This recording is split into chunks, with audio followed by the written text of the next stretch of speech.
because I buy the season pass with the parking every year, or I had to. I donated for the basketball. I mean, they say that you don't have to. I did it. You need to send. I don't want to be in a code or saying, tell me They're $5. Yeah. So he said, yeah, we need to do that. I'm like, well, what's this we do? Oh, we. I will, but I'm like, you started this. And he was burning, and he's like, no. He caught his shirt on fire. He's like, he's okay. And then he goes, cheers. And I'm sorry, don't listen to this because you're in the medical. I said, yeah, I got some. Go. He said, how bad is it? My daughter will go burn her. I was cold. He's late. Oh my God. It's what? Well, luckily, it's just grass and brush that burn. Getting like last And then minute, my about 2 minutes. I said, are you okay? I wanted to burn that hill down for quite some time, but I was afraid to do it. I said, oh my golly, you got her done twice. You definitely got that done.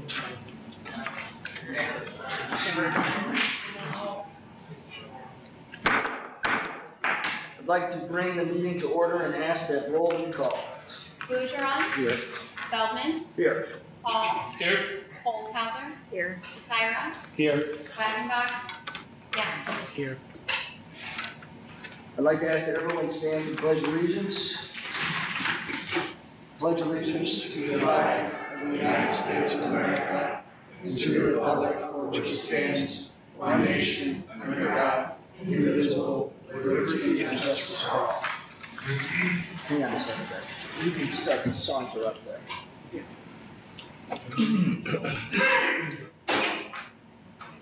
At this time, I want to defer to Nick Hall for a minute, just to make a couple comments. Tom, thank you. Last week, we here in the Dunlap community lost an important volunteer by the name of Meg Angemine. Meg gave years and years of volunteer service to this district, about 15 years of which running concessions long after her kids were out of school. She passed away suddenly and will be missed. I'd ask that everyone join us in a moment of silence in memory of Meg Angemine.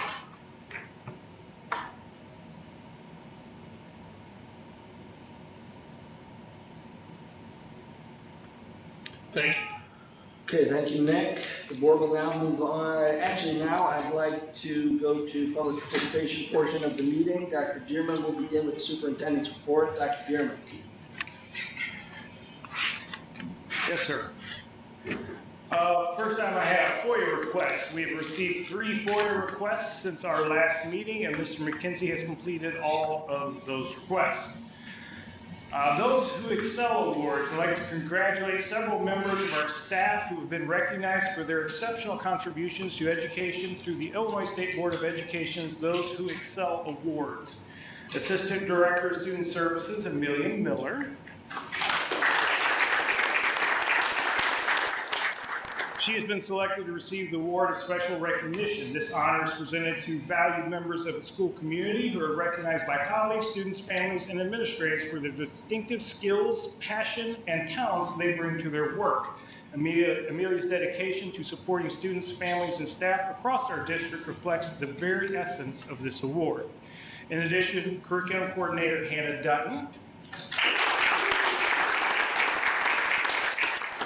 and Dunlap High School math teacher Sarah Charles have been named recipients of the award of Meritorious Service Educators who received this distinction, who have gone above and beyond in service to their school communities. They are experienced professionals who assume leadership responsibilities, elevate instructional practice, and uplift the culture of learning within their schools. Hannah and Sarah exemplify these qualities through their instructional leadership, collaborative spirit, and steadfast commitment to our student achievement.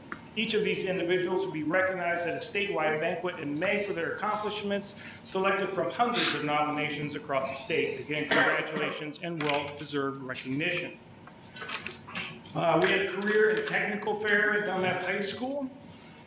Last week, Dunlap High School held this career and technical fair for our students. Thank you for all the local businesses who attended and to our guidance counselors who organized this event, especially Mrs. Love. This event was a huge success with a great student turnout. The Electrifiers Robotics Team. This past weekend, the Electrifiers Robotics Team, composed of students from VMS and DMS, completed the 2026 FLL state competition in Elgin, Illinois, among 56 elite teams representing the top 12% statewide. The Electrifiers delivered an exceptional performance, earning 5th place overall in the state and winning 1st place in robot design. With this success, the team advanced to the World Invitational Championships, where they will compete against more than 100 teams from over 30 countries. This accomplishment highlights the extraordinary talents of our students who will proudly represent Dunlap schools on an international level. We also have some feedback regarding the superintendent search. In conversation with the consultant, there have been over 1,000 responses to the survey that went out.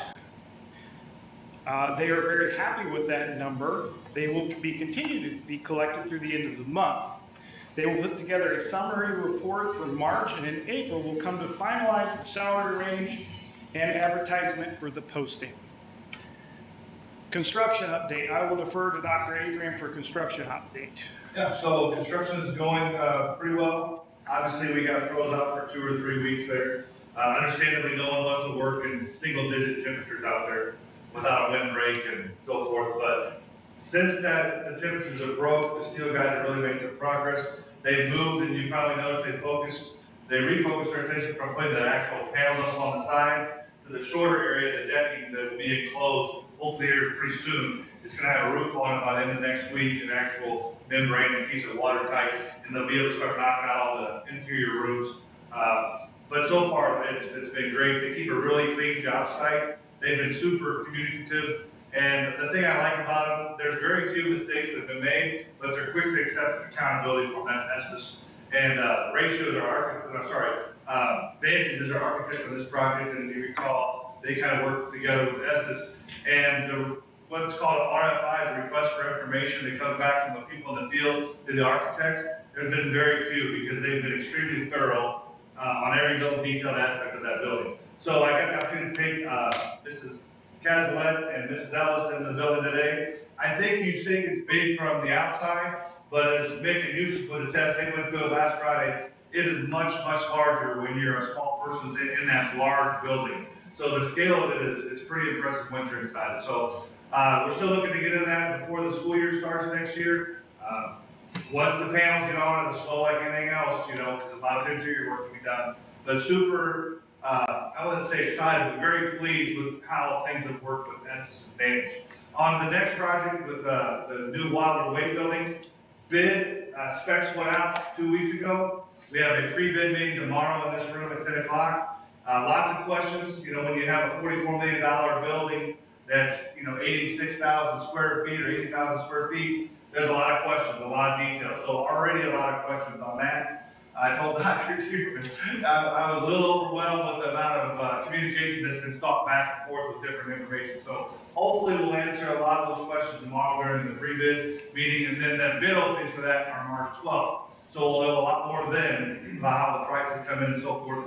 And then we'll work together with them to work through all the different types of bids and bid packages and come up with some actual firm costs on that project. But overall, very busy, still very busy coming out of the winter months, getting ready for the spring maintenance. And as you know, as soon as it's warm, all the spring sports are outside. So we're trying to get all those fields maintained and ready to go, even though it's, middle of February. It sounds crazy, but we're getting a lot of that work done now.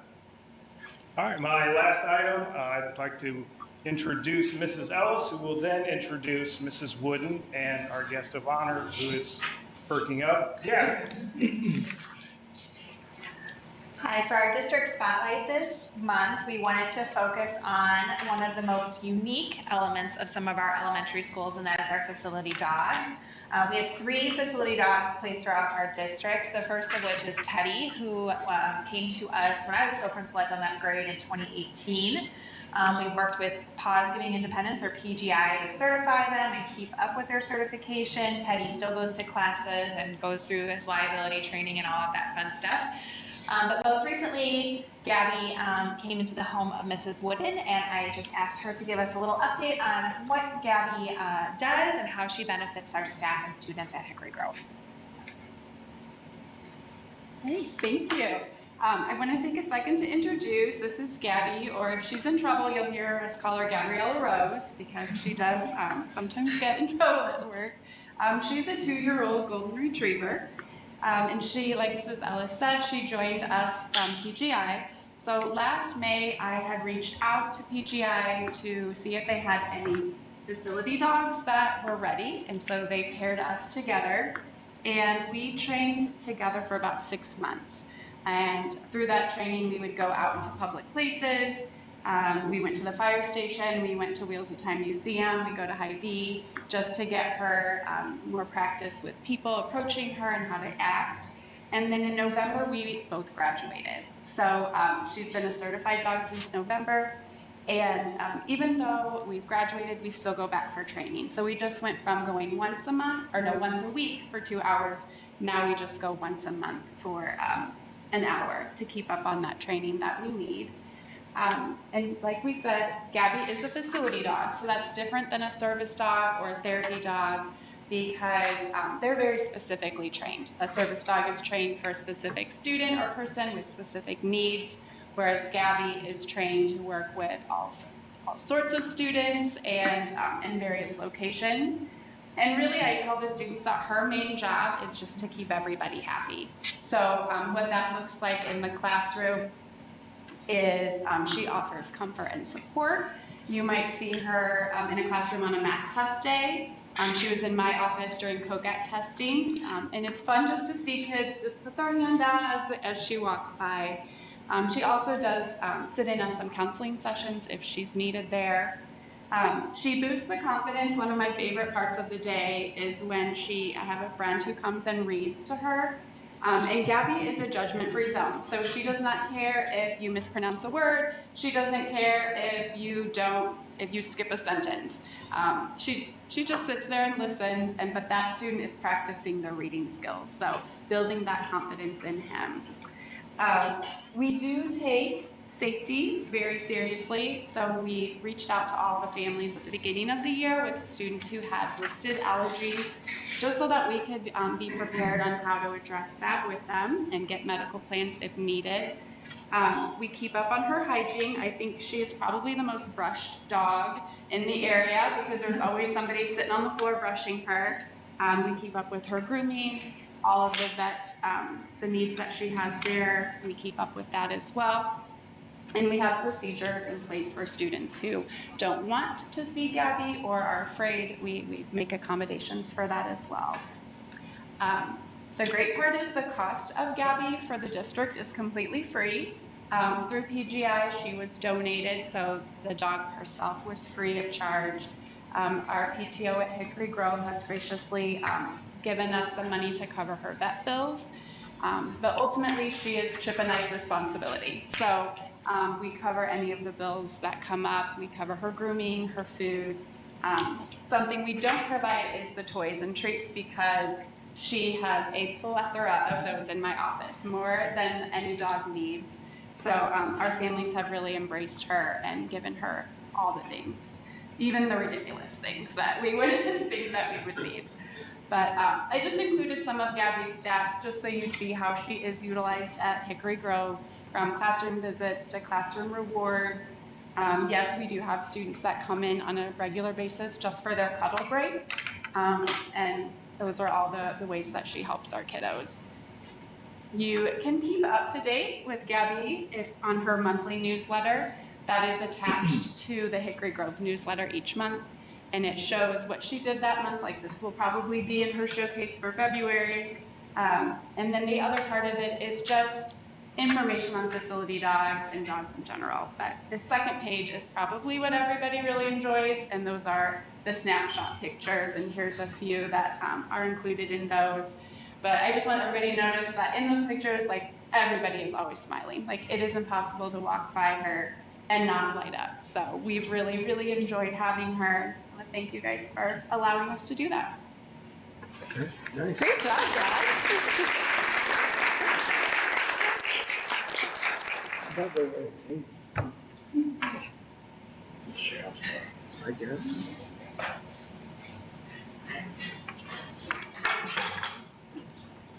Okay.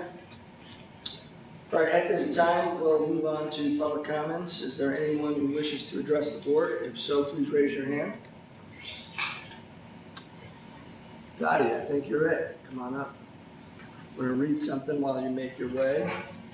Before addressing the board, I would like to remind you of our process per board policy 2-230. We ask that when addressing the board, please identify yourself and be brief. Comments shall be limited to 5 minutes. The speaker is asked to conduct themselves with respect and civility towards others. Individuals.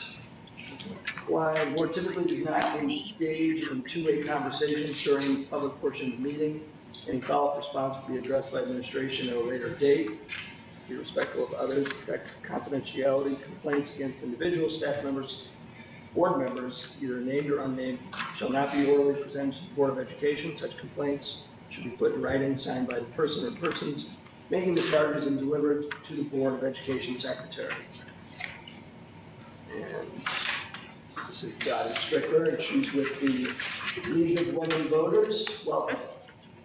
Thank you. Good evening, everyone. That was a hard act to follow. I'm Dottie Strickler, as I said, representing the League of Women Voters of Greater Peoria. For the last couple of years, you may have noticed, I've been observing your school board meetings and writing a brief report, which is published in the local paper, the Community Word, and in our organization's newsletter. I'm truly enjoying this experience. The League of Women Voters is a nonpartisan, grassroots, all-volunteer, member-driven organization working to protect and expand voting rights and voter participation, and to encourage informed and active participation in government. Any person 16 or older, regardless of gender, may join. Tonight, I am here to thank all who assisted and participated in the mock election at Dunlap High School on February 6th. It was a great success. Elizabeth Gannon, Peoria County Election Commissioner, and Zach Robertson from the office helped organize the event and printed ballots as though the students lived at the high school. All juniors and seniors were eligible to vote in the mock election. We wish to commend the Dunlap High School principal and teacher Ty Martin, who helped League members Rob Parks and Jana Sepich with the election. And thanks to Tom Feldman for attending. In addition, 30 League members and friends volunteered to help, among them deputy registrars. 88 students, who will be 18 by November 3rd, 2026, registered to vote in the March 17th primary and the November 3rd general election. A total of 164 students participated in the mock election. It's our belief that a mock election is a great learning experience for young people. We are grateful that Dunlap offered their students this opportunity.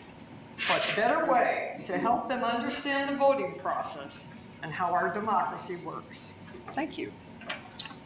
Thank you.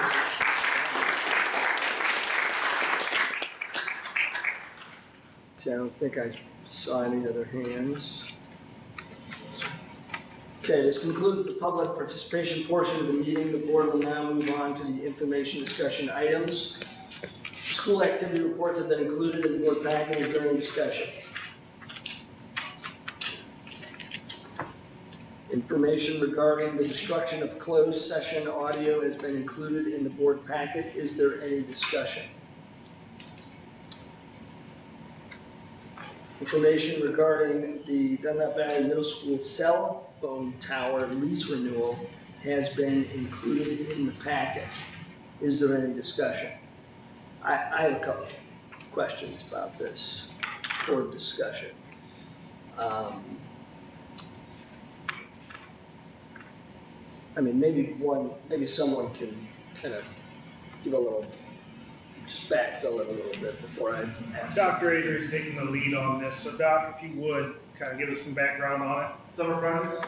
No, cell tower at This Dunlap. guy. Oh, yeah, so I was contacted out of the blue, before Christmas, I believe it was, with the company and they said, hey, we're interested in leasing the rights to the cell tower. We've had the rights in the past.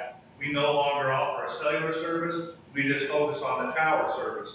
And they shot us that first offer you saw on the board packet, and it was just kind of off guard. I just thought it didn't make sense when you look at the long-term cost was not even equivalent to the monthly cost. So took this, Dr. Dearman and Mr. McKinsey, they said, just shoot them back another thing, say another offer. And they said, well, what do you want? I'm like, well, I'm not really in the role of negotiating financial terms for that, but just make us another offer, I'll take it to the board. And that's kind of where that's at. It came back within probably 12 hours, and this was late in the afternoon I talked to her. It came back the next morning. So I'm not sure how much thought is really given to that. I'm not sure how much, quote, meat is left on the bone with that, but it's something that you guys need to look at and consider. And if you're serious about it, maybe we take it to our attorney and have them do a little research on what those rental or lease rights are going for.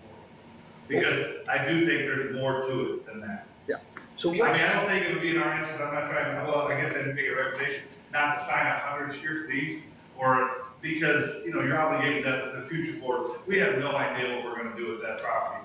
But maybe something that's 25-year range or 20-year range would give us time and make it a little bit more fiscally responsible or better for us. when is the lease up or due? I don't even know that. Currently? Yeah. I don't know. That would be Mike McKinsey. What's the question?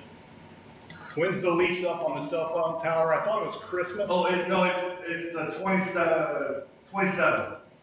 December 30th or 31st of the 27th. So they got some time. They've been trying to get out ahead of it because they got a lot of these that are turning over. So I don't know if we're going to be in the landmark case for it and kind of test the waters, but we're one of the first ones I believe. You know, I just think that, and if we don't do anything and it lapses, then they're on our property, basically. Yeah. Is that right? Yeah. Yeah. So, you know, the only thing that struck me out of it, and it's good to know we've got a little bit of time to think it through, was just, I thought the proposals were a little outlandish just in terms of the time. Yeah. Right, so, I mean, no one's gonna sign off on anything up here for 100 years, I don't think. I mean, that strikes me as crazy. Yeah. So, all right, well, I think, did anyone else read it? I mean, did anyone else, was The they proposal. struck by it? My question to you, maybe Scott, and sorry I haven't had time to look at it. Would you be able to send a copy of the current lease agreement so we could take a look at that? I don't think that was in the packet, but I think what you said is exactly spot on. We need to do research on this because just a quick, what's the normal in the U.S. market for a cell phone tower? Initial terms 5 to 10 years with 5 automatic renewals or renewals. You're absolutely right. When you get into long leases like that, especially when it's an income lease to us, that's only benefiting them, and I'm sure it's very much benefiting them. So, would that be okay if I could take a look at that and see where we're at? Yeah.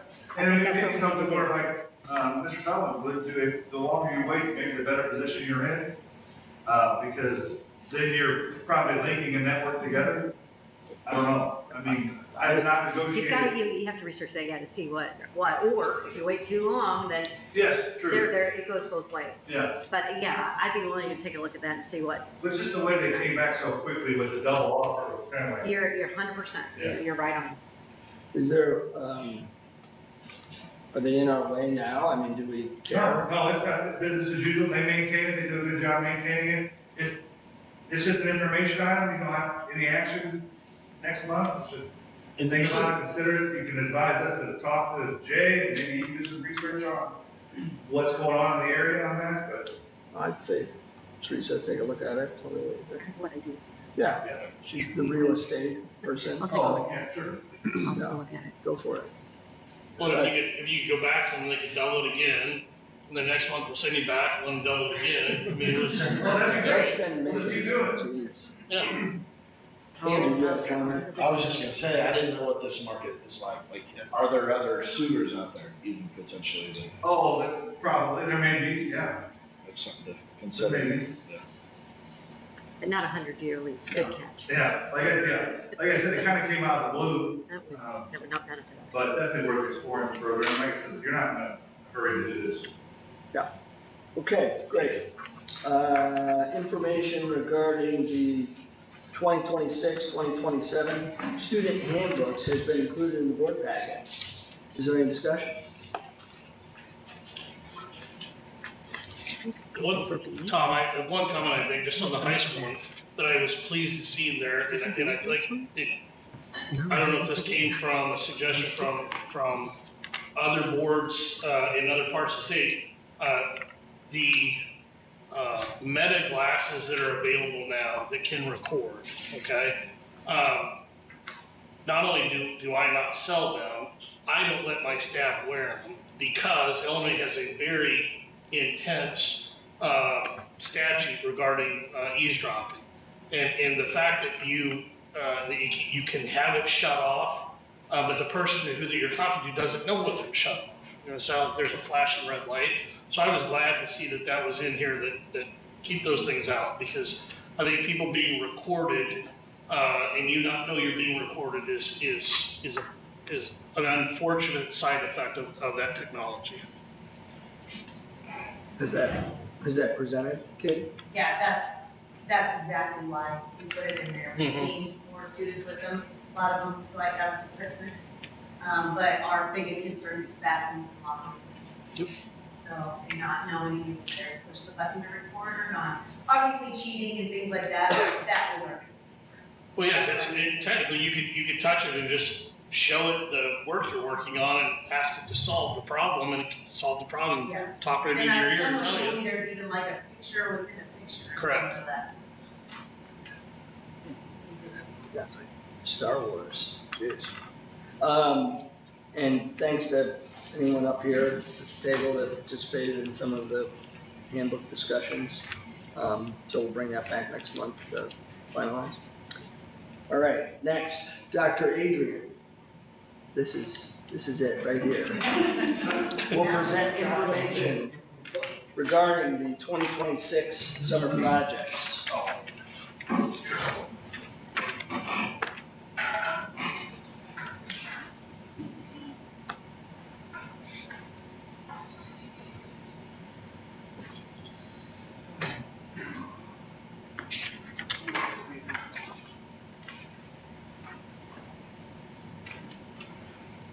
Okay, so the goal in mind is what we talked about last fall, and Dr. Dearman's,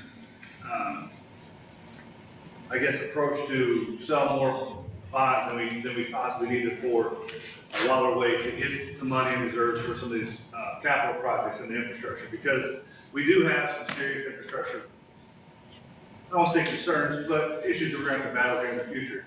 And the first thing on the list was the HVAC system here at the high school. We'll talk a little bit later about that in the action items, but they're on this list as well. And I want you to point out something that's going to be a little bit different on this list than what was last month. We pulled the Hickory Grove boiler out of that proposal from last month, and we elected to pay for that out of the capital fund that we have set aside for capital projects that go awry during the school year. Okay? So if you recall, most of the countywide sales tax money that we get every month goes to pay the bonds on Dunlap Valley. And we reserve a portion of that for capital projects just like this. So in order to buffer that or soften that blow a little bit from the HVAC project, we talked about it with Dr. Dearman and Mike McKenzie, said it probably would be a good time of year since we are in February. I don't want to say we're out in the woods, but we're a good portion of the way out of the woods. And now that we've got that money in that's been budgeted, we elected to move forward with it out of that. So that's why it's a little bit different if you guys are paying attention to that. And it's like always, the high school is the largest building in the district by far. It's going to have more of the issues, and then all the add-ons that we've had over the past 20 years have caused issues. So that's where you see a lot of it. But you can see that that is on there. Tuck Point on the west side of the building, that's basically around the swimming pool. Any of these projects I'm happy to walk you through too. The rooftops. Again, we applied for and received the school maintenance project grant, so $50,000 will be geared towards that. You had to write a specific toward what you were going to spend it on. So it's on the rooftops. DHS, again, part of a 10-year plan to maintain our pavement across the district. It's going to get a large portion of that out front here by the speed bumps and kind of by the four-way stop. It's going to get some rebuild done there for $46,000. We're gonna replace the windows here in Mr. Gornick's room, replace the glass in them and not replace the frames. Can't see out of those because they condensate and then they freeze, so it's an issue there. Baseball bullpen, so this is something that came from Mr. Holmes and his athletic planning meetings. The bullpens at the baseball and softball field are an issue. If you've been to baseball, softball games, the stands are alongside the third base and first base line. That's also where our bullpens are. So you've got guys warming up, and you've got people sitting in chairs with them playing catch there. And I don't care how good a catch and thrower you are, there's always a risk of those balls coming through. So this is clearly an easy one for me, a safety issue. But those would be bullpens that would have 10-foot backstops behind them, and then 4-foot side rails so we can get the gate to get into them, and the ground be excavated so it'll be flat. If they want to do portable pitching mounds in there, that's up to the program to do that. But these are clear safety items for that. Tennis courts, unfortunately, this one popped up just recently. I know we did some significant repair on those 2 years ago, about $100,000. Those repairs are holding up. Unfortunately, the pavement itself is not holding up. We went out there and looked at that last week with one of our engineers, and some of the cracks in the pavement are as wide as your thumb, and they're all new cracks. And you guys know how pavement works. It's not done thawing yet. So this was during the freeze, obviously things heat. So we're a little concerned about how that's going to look in May when things do settle down. So we just budgeted $15,000 based on our past experience with repairs and not resurfacing. They're replacing the sound system at the stadium. So this is one of those things where you get between $30,000 and $40,000, or 30 and 40,000 people each fall conservatively out on the football field for different things. And one of my pet peeves is, it's funny how sound systems work. Unless they're personal to you, you have people involved, it's not a big deal. But as soon as you can't hear your senior get their senior award, or if you're a grandparent, you can't hear your son make a tackle, or you don't get to hear something that's specific to you, it's not that big a deal. You just hear the speaker going off. But right now, it's honestly, there are some components of it that are salvageable and good and nice, honestly, but the actual amps and the speakers, it's just something we're always battling. I mean, even when it was new, we were constantly out there fixing things. So it's a tough climate for electronics to be consistent in, so you have to constantly maintain them. So we've got a few ballparks on that, but it really depends upon what vendor you talk to and how much you're replacing. But that's budgeted at $50,000. DMS, it's the final step of the hallway carpeting that we did a few years ago. Almost all of it's carpeted, except the hallway down by the locker rooms and the gym. And if you look at the state of those floors, they absolutely 100% need carpet in those. That's something new, and that's probably our best alternative at this time. And then this is another thing, a multi-year project, it's demoing the existing fence. We've had to do some repairs on that with electrical also. At Dunlap grade school, I'm sorry about that. And that's really going to make it consistent with the one that's just across from the field house. That'll be nice, and it'll be safer. It'll be a problem, I wouldn't think, on that. And then we have a southeast door. The interesting thing about that southeast door, the new ramp we put in, we broke out that ramp and the threshold, it was hollow underneath that. And then there were steam pipes going underneath it. A really weird design that they did, literally 80 years ago. Well, when we did that landing correctly, we poured 8 inches of concrete there to hold everything. Well, now that door doesn't get steam or heat from the below. So it's kind of one of those things where that door is entirely frosted. We've had a couple different door specialists come in and look at that, and there's really nothing you can do about it. When it's cold, it frosts completely shut, and you can't see out of it. So that's replacing that door. And then they get the engineered wood fiber. We try to keep those playgrounds up to date because, as you recall, our relationship with the Department of Justice and Civil Rights, we need to maintain those with the engineered wood fiber. So that's what you're going to see on the 4 playgrounds that we maintain at up to speed. Dunlap Valley Middle School, this is something Mr. Hess has been asking for at least, I would say, 18 months. But their intercom system is inconsistent, goes down quite frequently, and you need to be able to page for all circumstances, but particularly in any type of emergency situation. So that's critical. We've been lucky that our vendor has robbed and borrowed and bought parts off eBay and so forth, the different types of things to get parts for that antiquated system. So that's a budgeted item. I think we're going to be well under that, but that's budgeted. The big expense for Valley is the parking lot remill. That really was down on our tier of succession for, I think, 2 or 3 years, but the amount of use that Dunlap Valley gets and the circle they run and the parking, it unfortunately deteriorated quicker than myself and engineers could predict. And if you think about Valley, it's got all the water that comes down in there, so I guess maybe we could have predicted that, but that will be a remill of the entire lot and patching the areas of the entryway and around the ring road, so to speak. And then this is another item that came off the 5-year situation for the athletics, but they need a barricade down there that would serve both baseball and softball.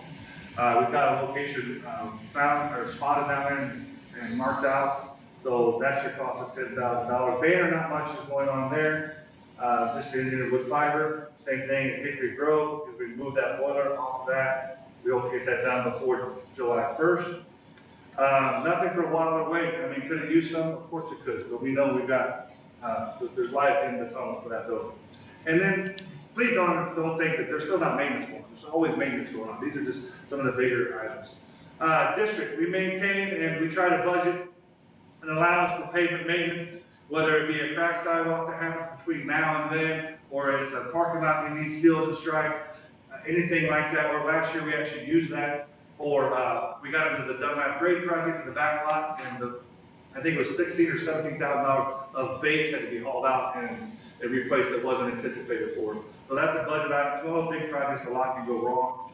At the DAC, if you look at the DAC from 91, you can see the exterior, the southwest corner of the building is in need of repair. This has been put off for a couple of years now, but it's already been approved under health, life, safety. So that's a project that we need to keep if we plan on using the DAC.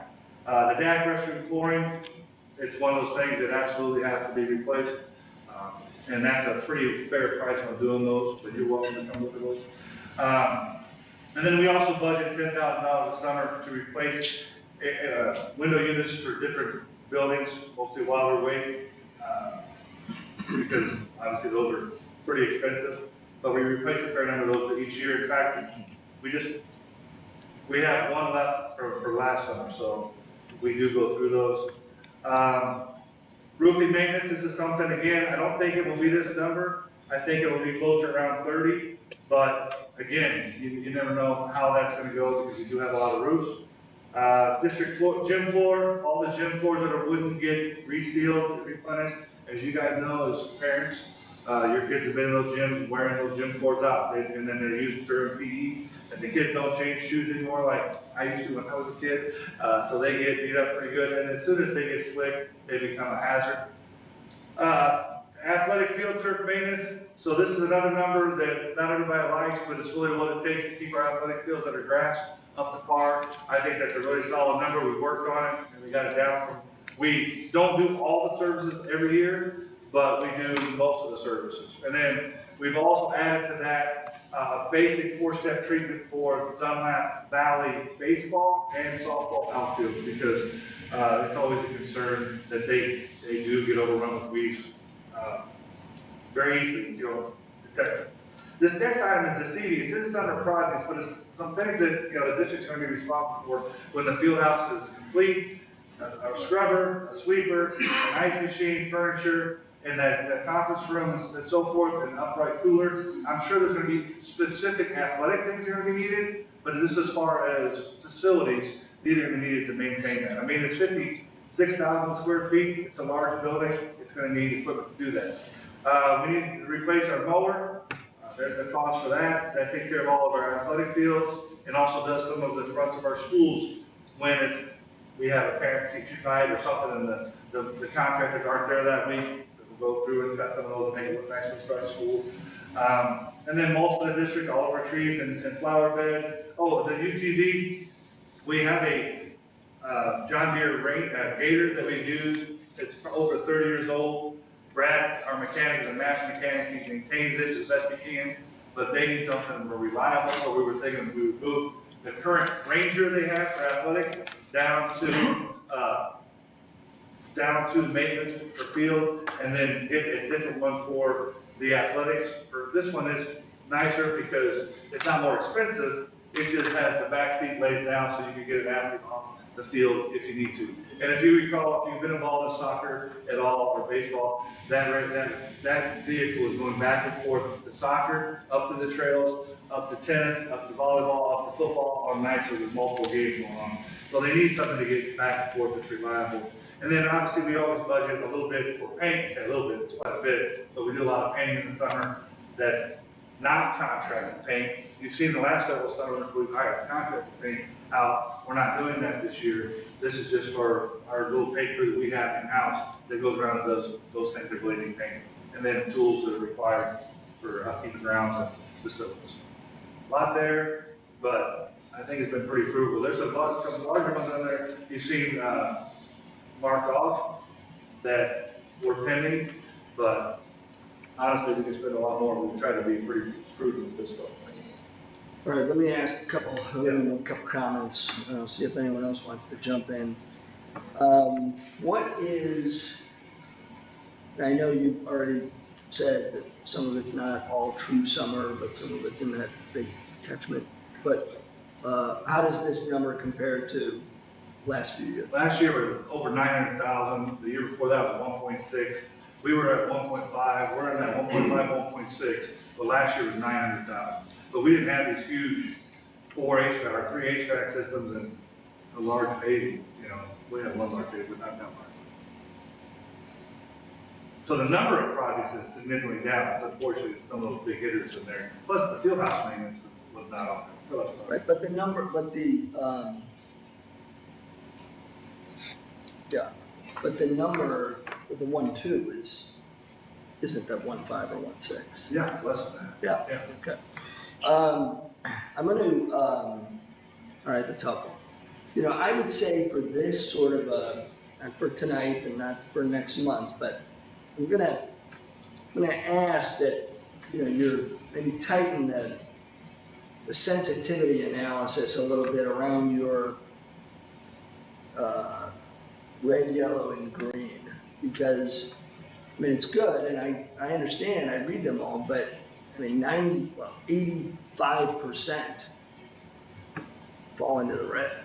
So, and I know that's skewed a little bit because 40% of it, if I'm doing it quickly here, right, you know, just goes into that HVAC thing. Yeah. But I mean the whole thing's red.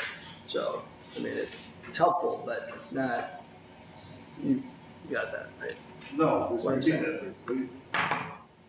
Well, at the top here, it's A for urgent, B for required. Oh, yeah, the priorities, yes. C for recommended, but Yeah.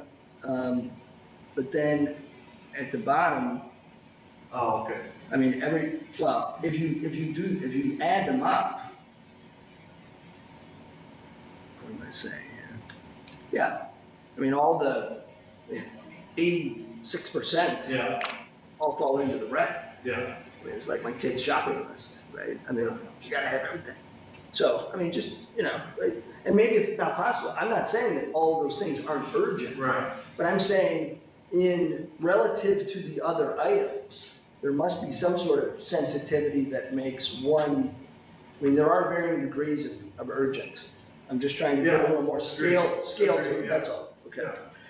All right, then I want to ask about because you said it kind of quickly at the top, and I didn't, I guess, look at this in the packet. Admittedly, there were other things in the packet I was studying. So you said that last month you came with like 750 grand for the HVAC. Right. And so in this, and 250 of that, I heard you say Dr. Dearman and Mike got together and you identified. 215. You identified that, that money in another bucket that you could use for that. Yes. So you took it off. Yeah. And so it's not on your list here, but that other 535 that was on your ask from last month does show up on this summer project list. Yes. And that's the thing that we're going to talk about maybe later in the agenda. And I revised that action item too. And that 535 is a part of the 1.2 total. Yes, 1.2, yeah, so, yeah. okay. Yeah, Yeah, and I think that's, and tell me where that 250, 215, from a capital 219. fund, I don't know the number, but it's a capital I fund. don't need to know the number. Yeah, capital fund that we have to use for infrastructure from the countywide SIP funds. Okay, and you would have used that anyway. Yeah, With that, the valley payment out of that is 90,000 a month. We've been averaging about 190 to 200,000 a month consistently from that fund.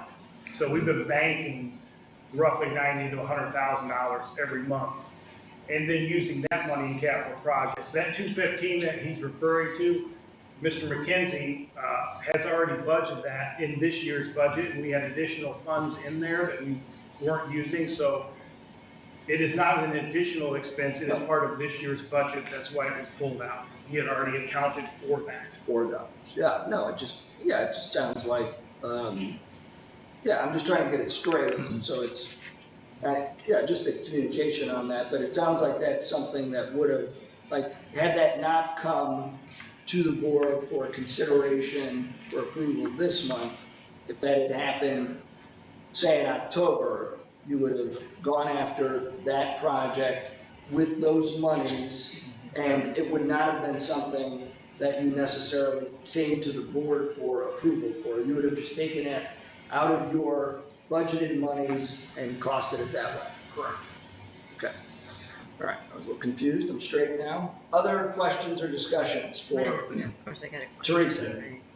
And I agree with what you're saying, Tom, about priority, right? Because most of them are just you said there's a 10-year plan. Do you have that by?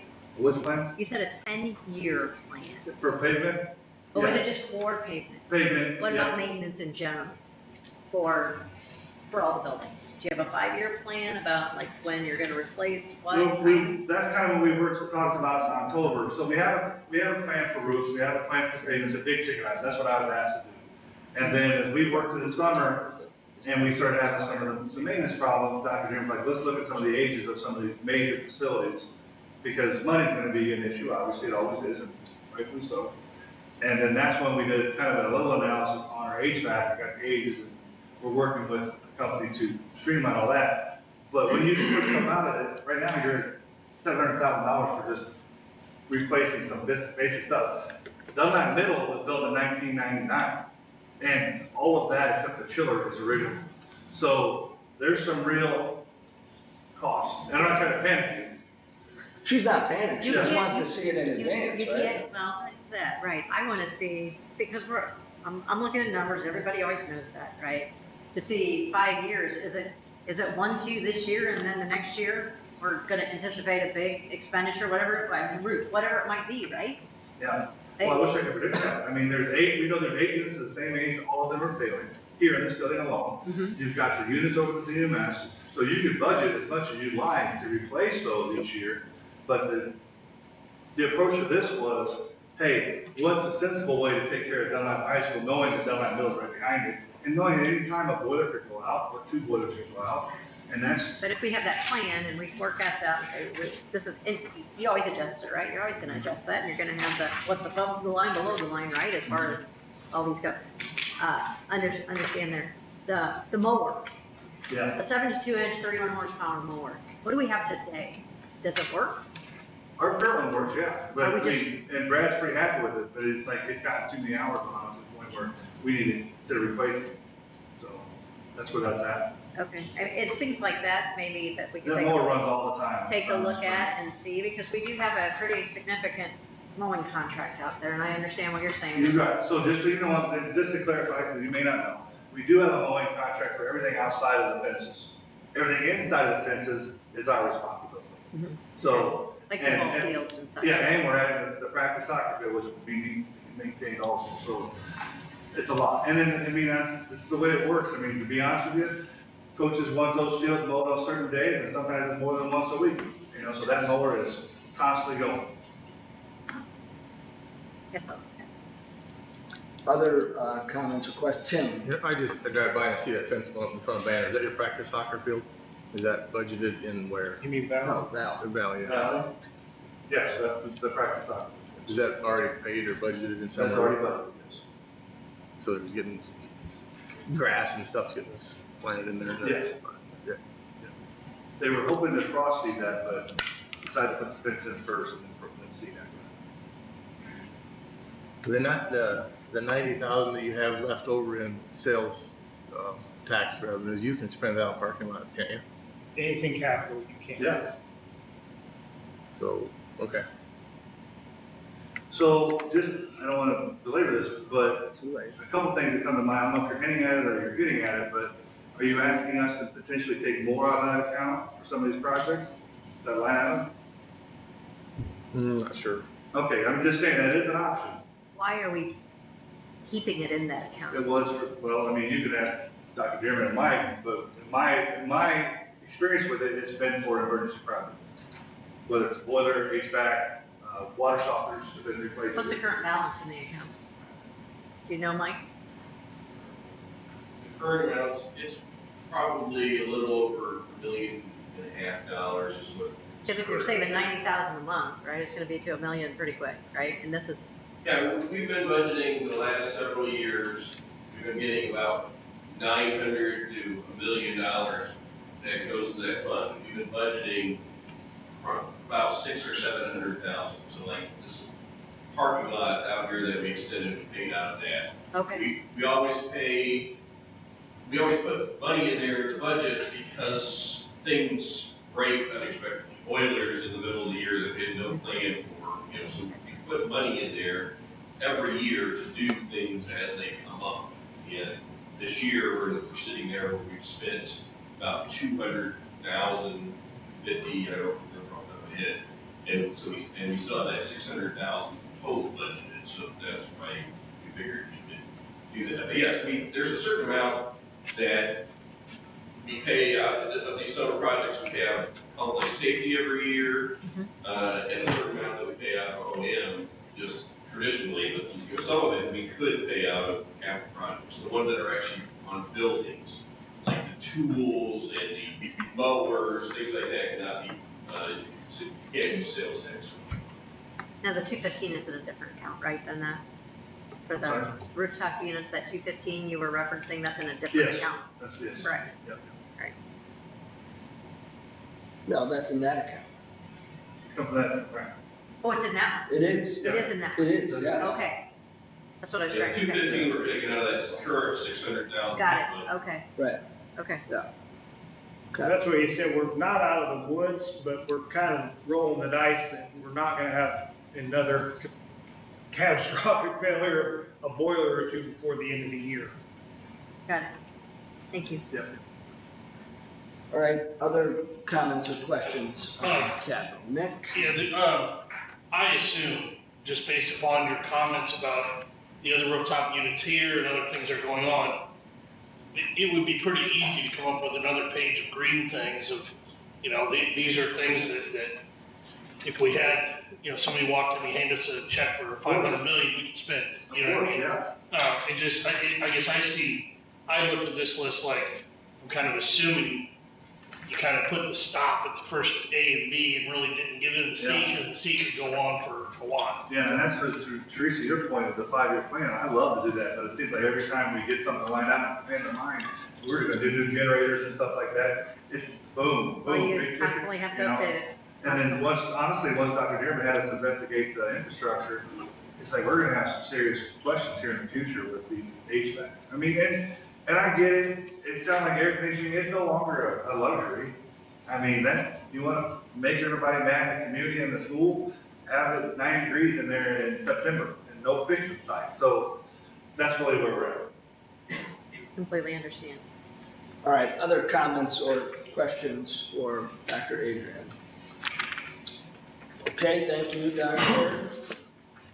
Next, Dr. Andrews will present information regarding the 2026-2027 staffing requests and enrollment updates. Dr. Andrews. Can I make a comment before he starts while he's setting up there? Yeah, and Dr. Hastings looks like she's going to Yeah, join join. Dr. Andrews. Great. Okay, go ahead, Dr. Dearman. Yeah, I'll be brief. I want to address the elephant in the room, and I've heard comments, questions from board members.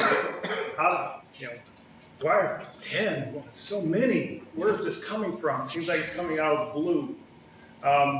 The directive that the administration has been under in public, comments have been made in public. I'm not telling you anything you don't know. With the budget being what it is, the board has been hesitant to approve any new expenditures in light of the budget situation.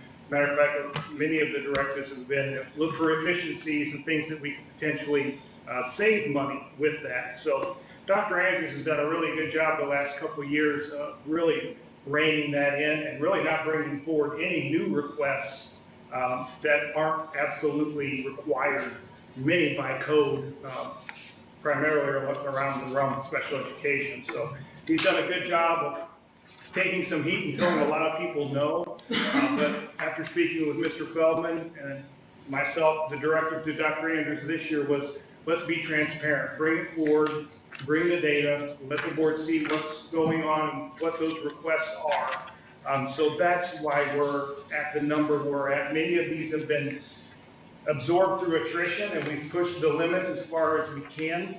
But we're to the point now where our numbers continue to grow, and they cannot be absorbed anymore, and we're going to need some staffing. And I asked him to bring those forward and the data to justify those. So that's why we are where we are. But I appreciate Dr. Andrews and the work he's done.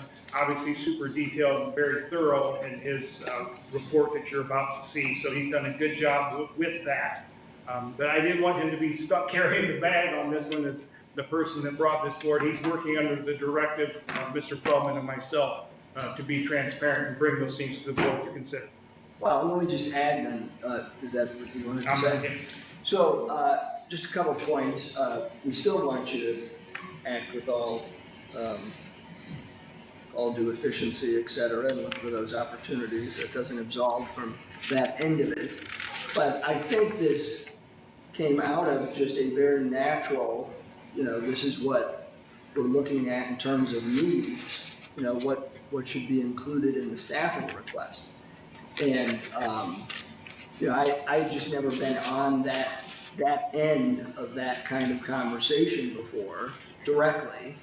And I think, aside from steering the meeting here, I'm just one vote, and I'm equal with everyone up here. And so I believe that if there's need, and there's need that can be justified by the administration, I think we should bring that forward and then let the board decide. I'm not going to be, some sort of governor or, just restrictor plate. Daytona 500 was Sunday. I'm not going to be the restrictor plate on that. That's what everyone up here was elected to do. So that provides some of the context also. And the number, I was struck by the number as well. I became aware of the number late Thursday night. My schedule didn't allow me to talk to you thoroughly about it. On Friday, yours didn't either. So we did then got together on the phone for a couple hours on Saturday. I got a better sense of what it was. I asked you to get the information, asked Miranda to get the information out to someone, to get the information out to the board over the weekend, and then we put it out to the public on Monday. But that's how we got there. I wanted to provide my context on top of Dr. Dearman's. So with that, you have the floor. All right. Well, we look forward to getting some feedback here. So the goals of the presentation would be to first start our why, how we get to our staffing request. Of course, present an enrollment update for the current school year. We use that obviously for projection sense for school year 2027. Within that, obviously, just high-level enrollment projection overview at this time. We'll discuss those staffing requests at each level when we get there. But how we got to where we were, and what we've always tried to do each year, even with our efficient manners in which we've been able to build master schedules, is to maintain program offerings for all Dunlap school district students, ensure students access to support aligned with best practices, and maintain manageable workloads that allow students to receive timely feedback, so that we think of here as well. as we always have and will continue to, we will, and this is mostly, this slide is referring mostly to our elementary buildings, but we do continue to run out of space at our elementary buildings, as you know, and our classrooms at various grade levels at different buildings across the district. So when that happens, students are displaced. So not only are we being efficient, being responsive, and planning based on enrollment, we also just have physical space limitations that prevent us from adding extra sections at the current time. We're eagerly waiting while the wait, as we all keep talking about, to help with that. But we are as transparent as we always can be with parents about what that process looks like, and so that message hasn't changed. It's consistent. So that's just another way that we're efficient. We section accordingly. We try our best to plan for growth, but sometimes we just can't, and then we have that occur. This is a historical chart that you've seen every year for many years. And this data is pulled from the 6-day attendance report that all school districts file. And so, as you can see from last year to this year, on that date, we've had an increase of 52 students across the district. An increase nonetheless. We'll talk about individual buildings there.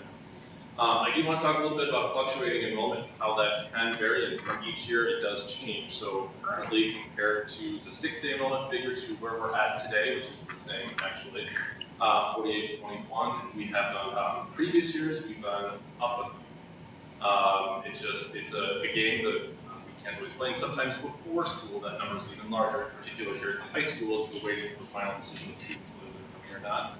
And then we sometimes figure out before school starts, sometimes we don't. So the number's loaded for the most part at the beginning of the year, and then it goes down. But either way, we have to have a place to put those students' schedules to build that will make progress towards our graduation requirements, no matter what grade we come. So when we're taking a look at staffing requests, it's not only course requests that students are making from our current students right now in the district, but it's knowing that we are going to have additional students come in each year. And that figure, we have a rough idea based on a multi-year study, but it changes all the time in pockets that we can't predict.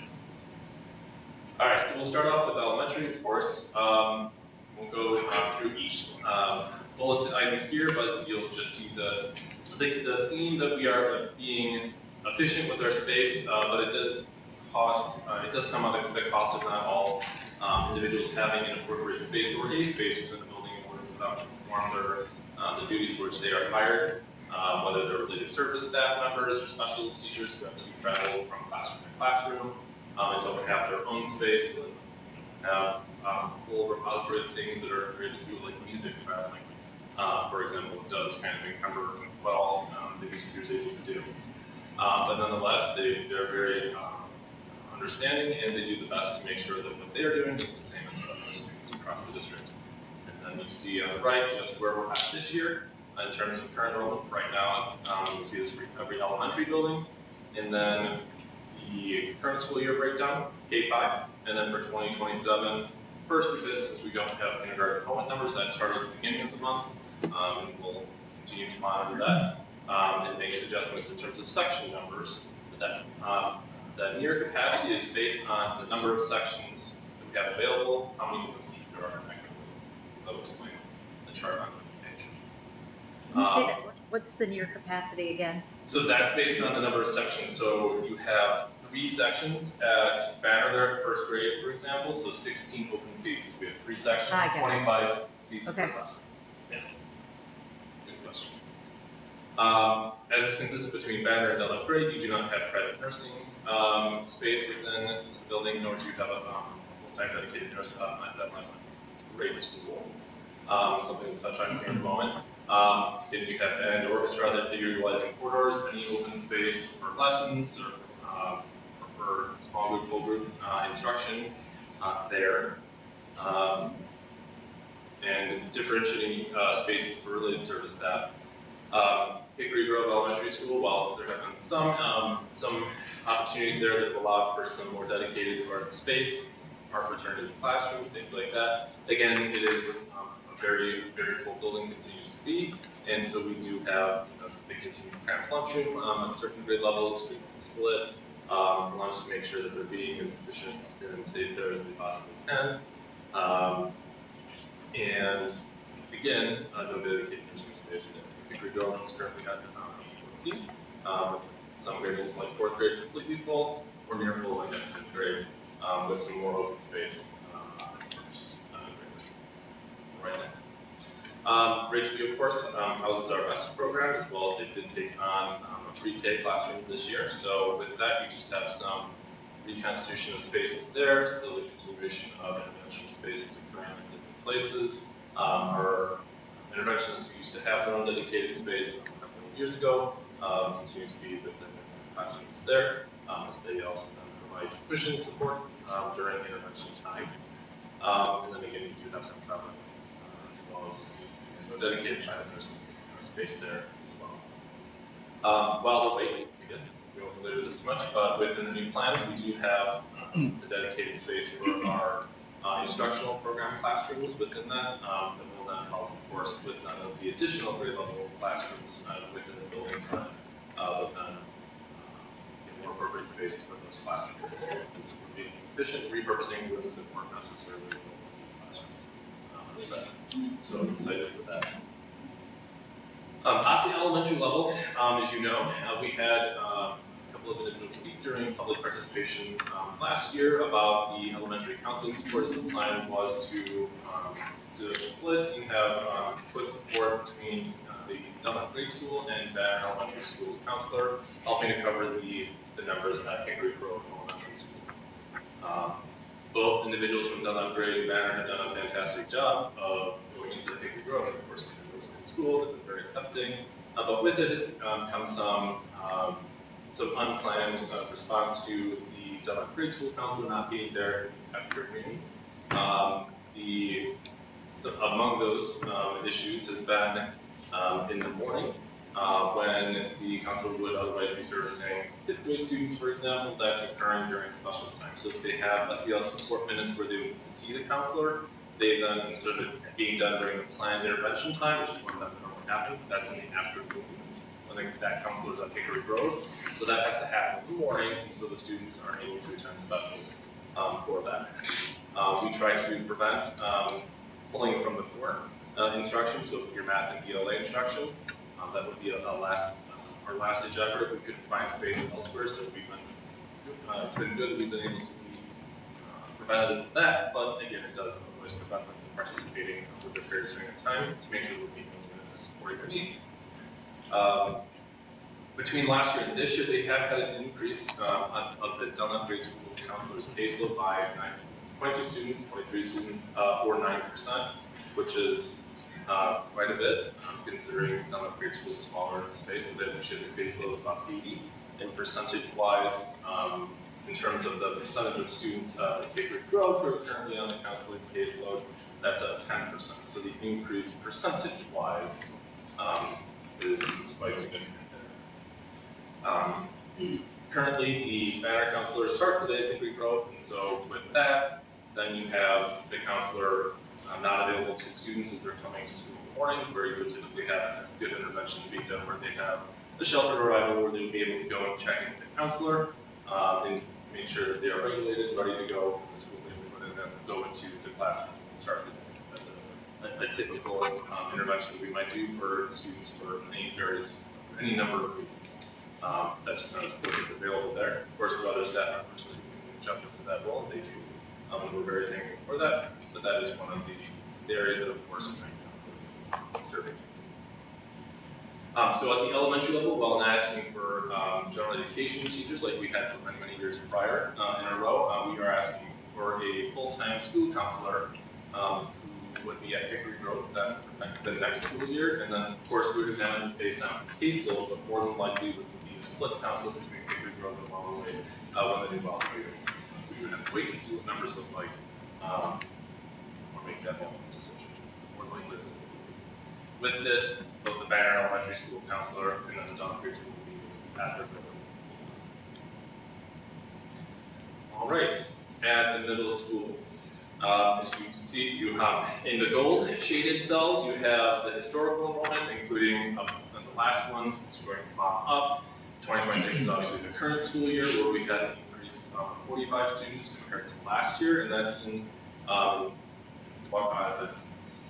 2 more years on top of that for school year 27 and 28 of some double-digit increases there, and that's with the larger cohorts that caused us to add to elementary classrooms for several years when it was 5 around there, even in succession, but definitely for 5 solid years we were asking for them. And those students are now rising into the middle school. And so since 2022 at Dunlap Middle, we've had an increase of 73 students. Of course, when we open up the Valley expansion, if you're looking even deeper into historical enrollment, we did trend down there for a bit as we redistributed the students through the boundaries there. But with that, again, with those rising cohorts, we have that number creeping back up. And with the number of students aside, we do have the stress to the school's math schedule at the middle school. That does cause some issue, and for the past couple of years, Mr. Johnson, as that number's been creeping up, has been very creative with his schedule. But when you're looking at creating the master schedule, typically we are looking for 7 sections, 7 classes on each grade level, each hour for a student in that grade level to go to. And so 7 classes, 30 seats per class, that's roughly 210 students, right? So you'd think you should be okay. Unfortunately, there are some complexities with the master schedule because of our offerings. We have our enriched courses, and we don't have as many of those as we do the regular sections of math and PLA. And so based on where you place that, it constricts where those students can then go to make sure that they're in all literature and enriched math in 6th grade, or if they're one or the other, then what their schedule will look like. And then of course, when you have those sections, which in the past aren't necessarily always completely full, that means that you're filling your general education classroom. So it's not an even split of, oh, okay, we don't have enough space, here we go. It's further compounded at 8th grade, when in 8th grade, they have an 8th grade math, Algebra 1, and Algebra 1 honors. And with Algebra 1 in particular, if you're a student who's in Algebra 1, you also elected to take Spanish or French 1 pre-AP. Then that's an even greater encumbrance to the schedule. Somehow, Dustin and Antonio make it magic happen every year, and we're able to make things happen. But as that number grows, and really the comfort level for this is about 180 to 190. The closer you get to 190, the harder it gets, again, with those constrictions of those specific enriched courses in mind. And so in order to make sure that we're meeting the needs, the programming needs, and the requests of students, needing additional staffing there. For some context, at Dunlap Middle School, the last time we had added a position was an ELA Social Studies split position that was for school year 2023. And since 2021, for comparative purposes, at Valley, when we opened the expansion up there in 2020, we were about even for a year. We saw an increase in enrollment, and as such, we did need to address that. But since then, they had 3 ELA and Social Studies split positions added in math and science, as their enrollment as well. As you can see, their enrollment has gone down, and it's slated to go down to be about even. We're not looking for additional staffing at Dunlap Valley at this time, but if you're taking a look at numbers, a thought might be from the current 7th grade rising to 8th grade next year, is there the possibility of splitting a teacher and having them go to cover sections at Dunlap Middle School? And that's something that I actually took a look at to see what would possibly be. Of course, that would mean larger class sizes here, but whenever you have a teacher who travels, you lose the class period of them being able to actually teach the course. So that doesn't help out minimalism, it does not fill the needs what we need at Dunlap Middle School.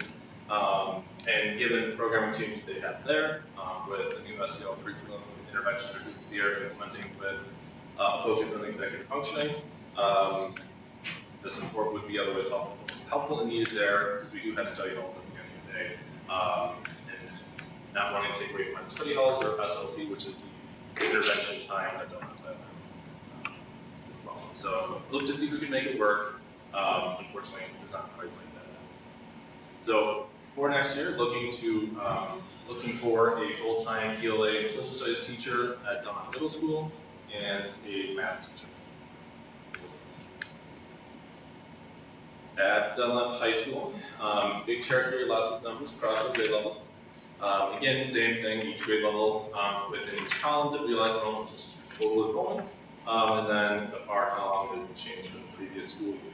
So last year, for both Dunlap Middle and Dunlap High School, it did say that for 27, we would more than likely be looking to have to add staffing based on our knowledge of what enrollment would look like, just based on rising enrollment numbers. So next year, while we're very close to 1,500, based on just rising students right now, looking to be over 1,500 and really being at above 1,500 or very close to through school year 2020 or 2030. And since 2021, we'll be looking to have added 141 students. For some historical context, we have since 2020 added a math teacher, a wellness counselor, and that was something that was previous, before we added that staff member on as one of our employees. That was something we had contracted out to the University of Illinois Springfield Extension, but their services were no longer being offered through that partnership, and so that was something that we had budgeted to pay for the service that then just got turned over to the salary instead of immediate purchase service. And then we also had proposed and got a science teacher, but being efficient with the schedule, Skazla only hired part-time, but looking at the numbers and always trying to be as efficient as possible. So even though we were approved for full-time, we never did hire our full-time.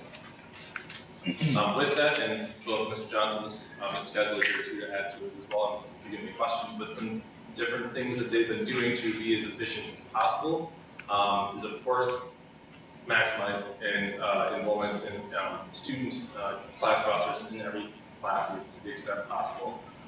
We've been able to stomach the increase of the underclassmen, because if you were to go and take a look here historically, where you might have like back in 2021, a freshman class of 396, you had smaller junior and senior classes. So what does that mean? You just had teachers who were teaching more underclassmen courses as opposed to junior senior courses. Well, if you go and you look between the differences as we get up, continue to move higher, that difference between your underclassmen and your upperclassmen isn't as large as it used to be. You don't have a variance there of 91 like we did in 2021. Easier thing for the not so much now. And so classes just continue to creep up in terms of class size and our control. If it wasn't for summer school and that being created, we would not be able to get, we would keep people on track and would be looking for completely different staffing requests beforehand. But that has been helpful with that. When it comes to those graduation requirements, we of course prioritize those for upperclassmen, even if it is something that's available to freshmen and sophomores. Teacher overloads have also been helpful. Every year we're going to ask for it. We might have some in mind, looking at what our course requests are. Typically in the summer, as the master's schedule is being finalized with additions of students, we're having to add more overloads. So consistently there have been overloads of English, math, social studies, family consumer science departments with resource management being the facts and so that's what that overload is coming in. We withheld new course proposals that will require additional staffing. As those come up, that's something that every fall comes to Mrs. Goslow, myself, we meet with ILT to review those ideas. And a lot of those ideas are coming from conversations, not only passions that teachers have in the fields, but ideas that are brought to them from students, and we just withheld those as an additional consideration. Mrs. Goslow and the counseling department have maximized the student schedules to have her released so that we don't have to have this for them. So again, we're able to prioritize those freshman students / those who are needing certain courses for graduation. We've increased students that have been taking dual credit courses led by ICC instructors. Obviously, if we can, we have staff members on staff who are able to lead those sections. It is cheaper to offer that in the building as opposed to online or a student going to ICC. And we've also reduced the number of MTSS sections. So MTSS, multi-tiered systems of support, formerly RTI, response to intervention. It's just how we're responding to students who are showing that they have skill deficits in the area of math or English and language arts, and trying to fill those deficits while then also trying to keep them up to speed with everything that's happening live in their math or ELA classroom. So trying to be as efficient as possible, and they've made it work to the extent that they possibly could, but as noted last year, definitely needing, in order to fulfill student requests, course requests, not add anything additional, full-time English and math and social studies teacher at the high school. Special education. Well, first and foremost, the department wants you to know how much we appreciate the psychologist and social worker that you gave us for this year. It's definitely eased the burden of the evaluation teams, and so we're really appreciative of that and the generosity you've shown us over the last couple of years. And it was my desire to not have to come before you this year and ask for anything. But as you see the district continue to grow, we're experiencing growth in our program too. In my time here, this has been my third year, we have added 100 new students to service each of those 3 years. So as the district grows and our evaluations increase, the students being brought into service has also increased. And that's creating some needs for us. So here's a snapshot of our priorities. When the BEST program was brought into the district, there was a request for a BEST administrator, but it was not filled for the long term, so that position went by the wayside when our department was cut in half and had the addition of Mandy Ellis as director of student services and then 2 assistants. But as we have been trying to make that program very self-sufficient and secure, there are a lot of needs that are being presented, and so it's a big challenge for our administrators who are in the building, our principal, our assistant principal, and the building physically to help with the questions about the program. Due to the behavior, the nature of our work, trying to keep this program stable is a full-time job, and it really takes the principals away from management of the rest of the building. You can see some highlights here. At the time of writing this slide, we had 24 restraint timeout events, but in just 2 more weeks, we're now at 29. This is really concerning and quite serious because these incidents are due to some timeout, some have been restraints, our staff have been suffering some injuries due to some of these incidents that have gone on. This includes incidences of bruises, bites, hair pulling, scratches. Bridgeview has had 15 suspensions this year. 12 of them have been due to the BEST program.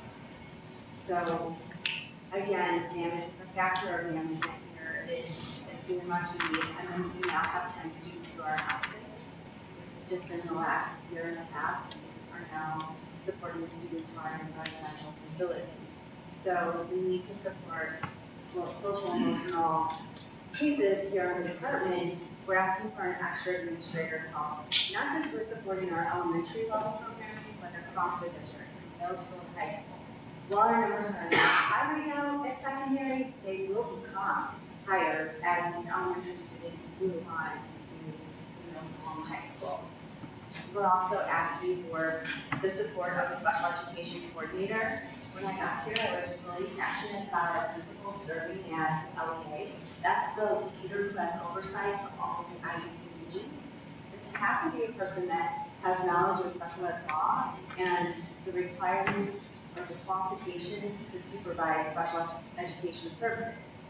They also have responsibility for dedicating our resources in these meetings. So no one else can really quite serve as an LEA. It's not appropriate to have a teacher because they don't need those credentials. It has to be an administrator. Well, like I mentioned, we're continuing to grow. We have 300 more students now in service compared to 3 years ago. So this is becoming quite a strain on the principals trying to manage attendance of all of our meetings in addition to having the responsibility instructional leaders in their buildings. So we feel that bringing on a special education coordinator can help us alleviate some burden. It won't eliminate the burden on all of our principals, but it's a good place to start. And with the addition of this coordinator, I think between myself and my partner Caitlin and this new position, if we're able to have it, we could each focus on the creative center. One of us could be dedicated to elementary, someone else could be middle, and the other could take high school. I myself last I average an hour, 25 to 29 hours a week just sitting in meetings, and that's not counting the additional time it takes to do all the follow-up activities and manage the things that come at us on a daily basis. And then, of course, having oversight of all the program management that's at play for our strategic plan that I shared with you at the beginning of the year. Okay, if we're taking a look real quick at the next slide, you'll see we did some comparison for you of programs that are similar in size to ours. Other programs move into this special education coordinator model that I'm explaining, where we're looking for special education coordinators to take that responsibility of the LEA to oversee these activities, which would be some requirements of our principals to be in attendance at these meetings. So you can see that there's a range here from 5 to 9 administrators in each of these districts that have similar size population to ours. So it would really be beneficial to really start to grow our administrative team. All right, let's take a look at the next slide. This is a snapshot that shows you what our caseload looks like from kindergarten through age 22. The two boxes that are green, this signifies a position that already exists. Currently, this teacher is itinerant. She travels between Dunlap and Hickory Grove. But we need that part-time position at Hickory Grove to turn into a full-time position in order to support the volume of students that we have. Obviously, it's our largest elementary school, over 800 students. That means we have very significant caseloads. You can see that 4th and 5th grade caseload load has 24 students. An ideal caseload would be in the range of 13 to 15. So going over 15 is really placing a strain on our case management. So anyway, we're going to look at shifting that part-time position over to wilder rate. So the person who's currently itinerant will remain in an itinerant position, but just replace it with growth with wilder rate. So in addition to a full-time position in growth, we are bursting at the seams in our instructional program. Right now we have 2 classrooms, and then we're carrying levels, which is quite a split from a multi-age classroom. We're finding there's a significant difference between our kindergartners and our 2nd graders, and we're at maximum capacity with the waiting list. So we're really feeling the need for an additional instructional classroom, which can this out to 2 grade levels per teacher, and then allow us to meet the needs of the students who are currently in our program and those who are waiting to get into the program. So that sums up the request for special education. Would you like to specifically about special ed first? We'll decide the order in which we ask Dr. Hastings. Does anyone have any special education questions for Dr. Hastings' request? Dr. Hastings, are we currently in compliance with current laws and how many we need? I'm sorry, it's a lot. From a regulatory standpoint. From a regulatory standpoint, are we in compliance today? Are we in compliance as far as, well, there are general rules out there for how large the caseload should be? Not rules. So last year, as an example, there was 1 or 2 of the 3 that came forward that said something like by law, by statute, by regulatory presence, we had to have that role filled. Do we have any, or any of the positions you've asked for, are these because of, workloads, enrollment, and, best practice, or are any directed by a specific state of Illinois reg? These requests are because of the size of the workloads. Okay. With more students coming into service, it's just not reasonable. We have an unfilled position this year, and so 2 case managers have been carrying a caseload of over 20. That's just not reasonable. Right. So we are in compliance. We are. Is the answer. Okay. So when you see these numbers continue to increase, would it be fair to, if you try to project this out, that we're going to continue to see this trend at lower levels, and then, as they move on into high school, like we're seeing that trend, not just here, but other districts as well. Yes. as we continue to grow, and I believe we will, and part of the reason I hope people seek us out because they're attracted to our programs and the quality of service that we're providing within the special education department. I do get calls every semester from families who are investigating moving to the area or they are moving to the area and they want to make contact to know about our services. So it's a combination of the growth that we're experiencing in this community and the quality of our programs.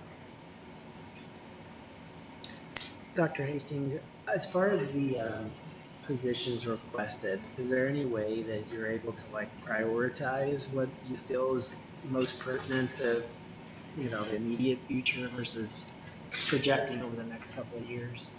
Yes, I would say our number one priorities are covering these classrooms and being able to thin out the caseloads in these areas that we see are over 20. I think that's our number one priority. We have to meet that growth demand. We need to bring some relief to the instructional program. And then I would say our third priority is bringing in administration for the REST program. If I had to compromise somewhere, it would be on that coordinator role. Thank you. Would it be possible to combine the special ed coordinator with the special ed administrator instead of two positions, make that one, or is that not feasible?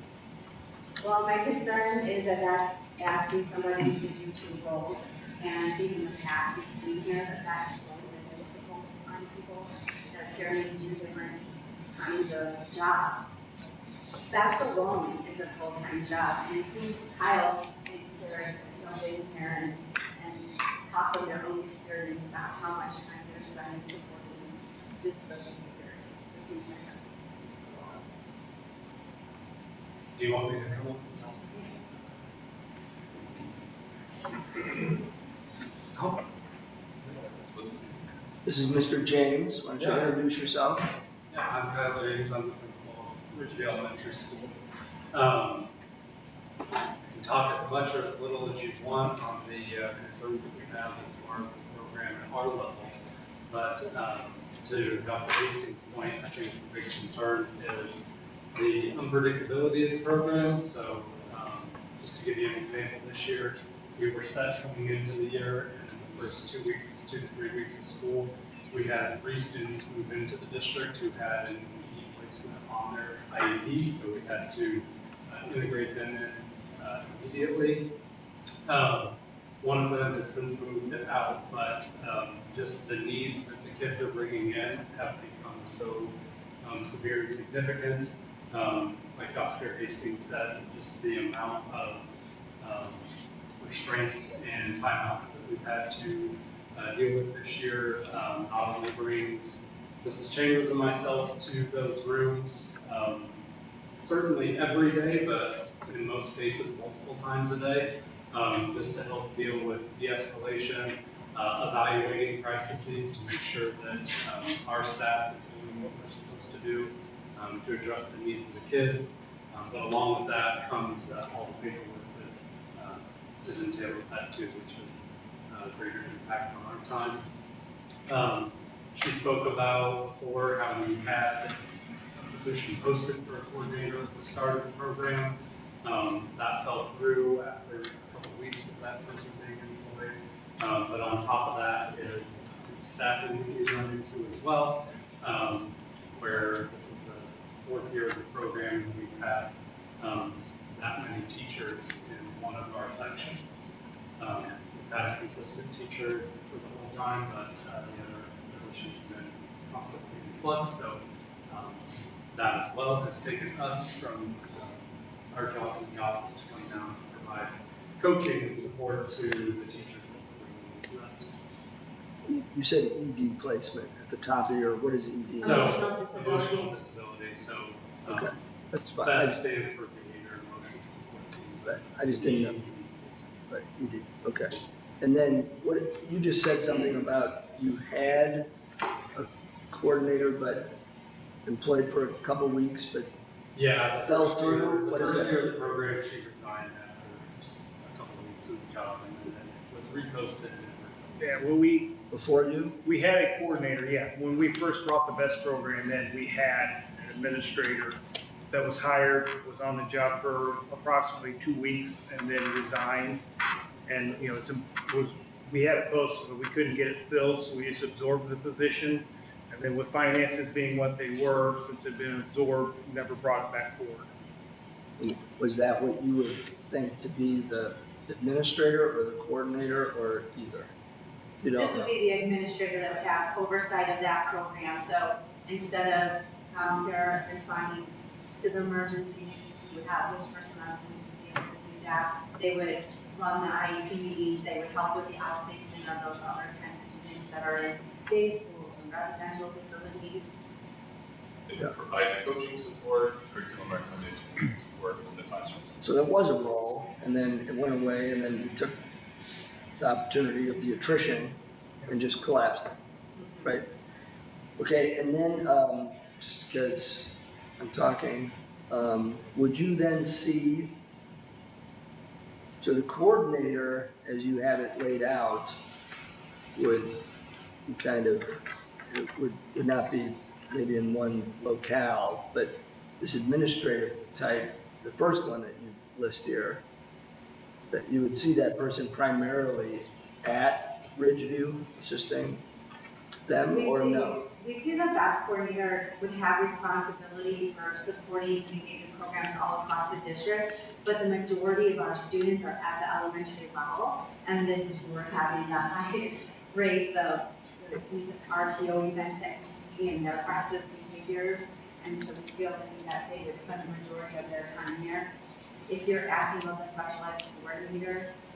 Well, I'm just trying to get, I mean, when I think about the BEST program, I mean, I think about Ridgeview first, primarily. And those students are identified in elementary schools, and that's how they enter. Right, so I'm just trying to get a sense for, you know, are these, you know, district, are they, you know, school specific? I'm just trying to get smarter about it, that's all. I don't have a preconceived. Let me ask you though, right, so that answers the end. Dr. Hastings, I think you said kind of quickly at the top, and maybe it's in the packet, and I didn't read it, but you said we're growing by like 100 a year? Yes, did you say that? Right. So what then is what's the total universe then now? We have 750 students that receive service.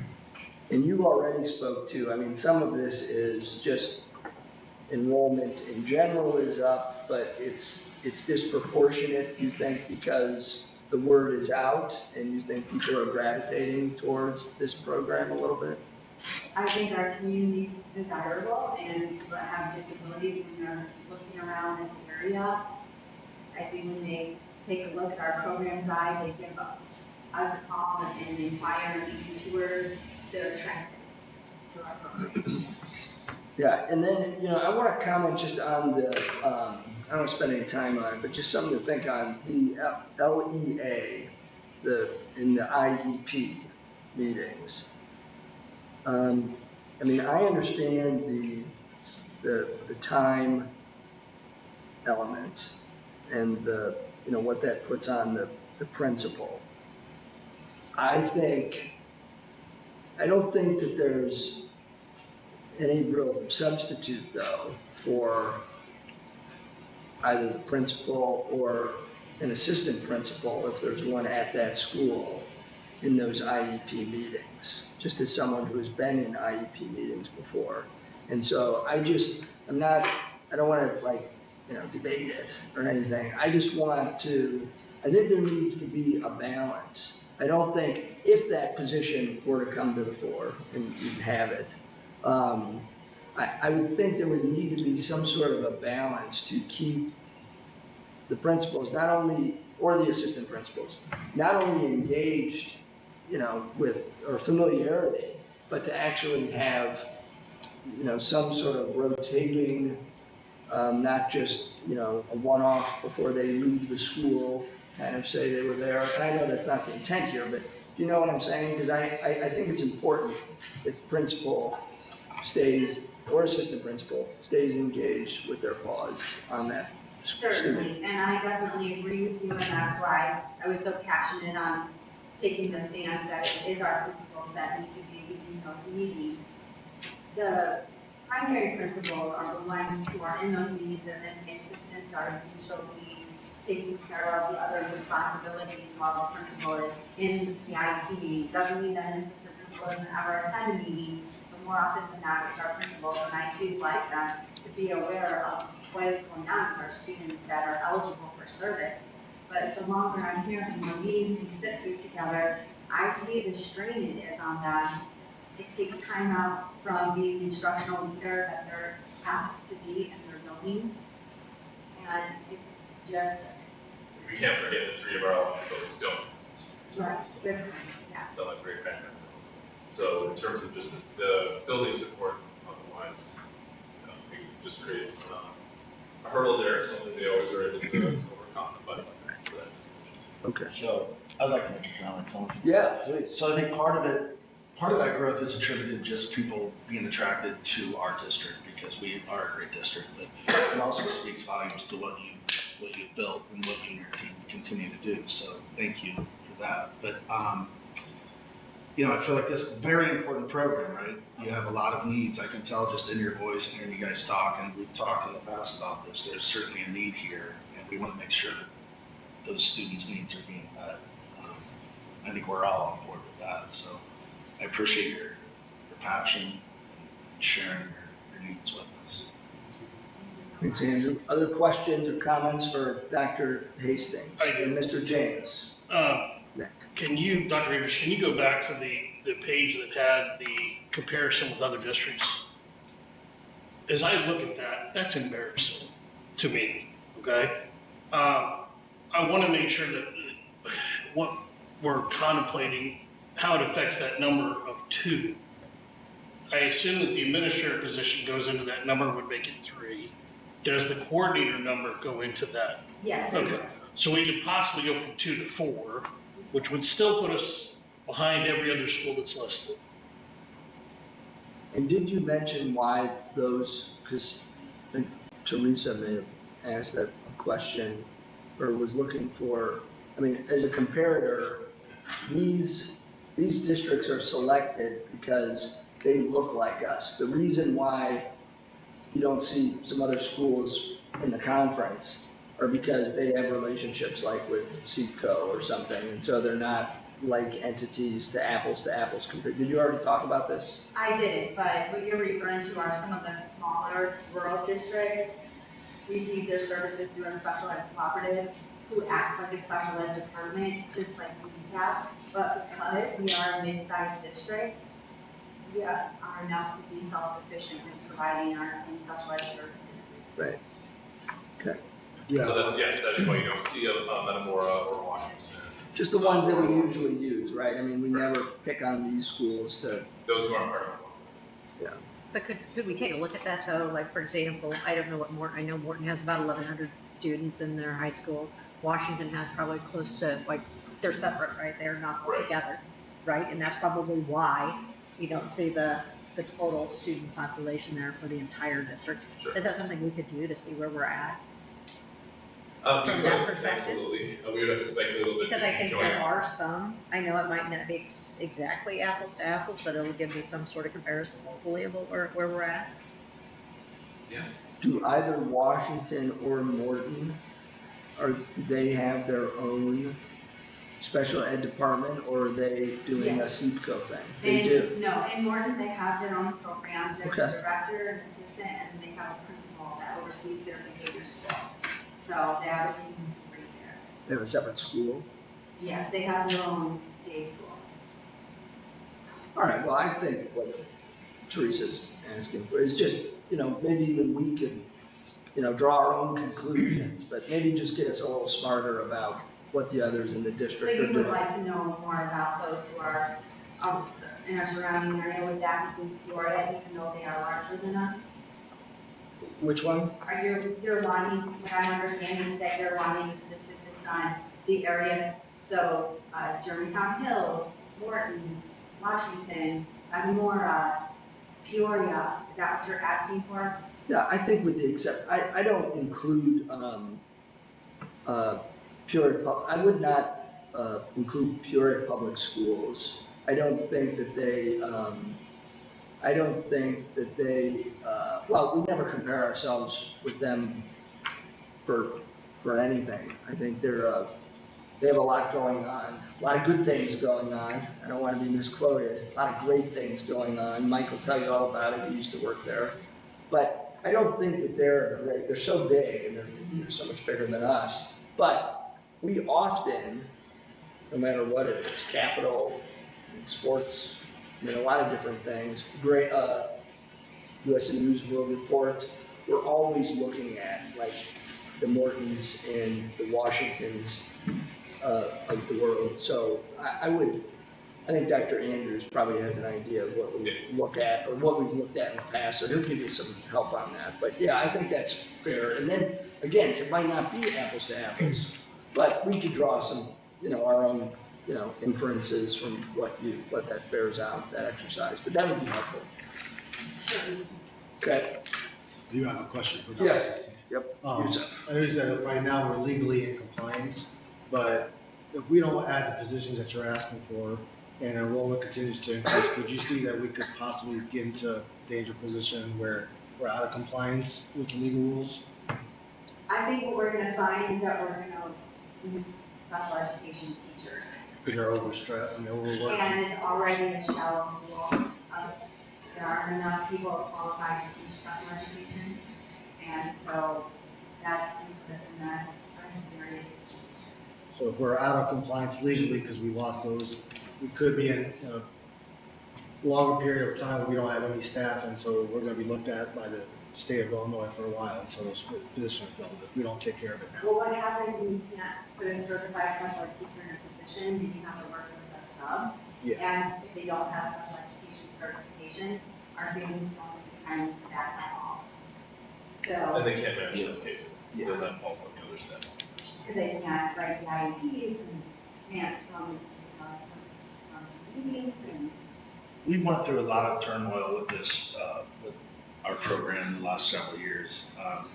We've done a great job to try to improve it and make it better, but we still have a lot of work to do. This isn't the first chart that you've seen that shows us way below everybody else. You could pull any school you want, probably. I don't know how readily available those numbers are to you, but I guess it would be good to see some local comparisons. But I'd be confident to say that we're probably maybe not where we need to be. All right, other questions or comments for Dr. Hastings? Those demographics are a lot different in those schools than ours, probably. I mean, that's more respectful to ours than looking at Washington and Oregon. I want to see a ratio. Show me a percentage of Washington's numbers to our numbers.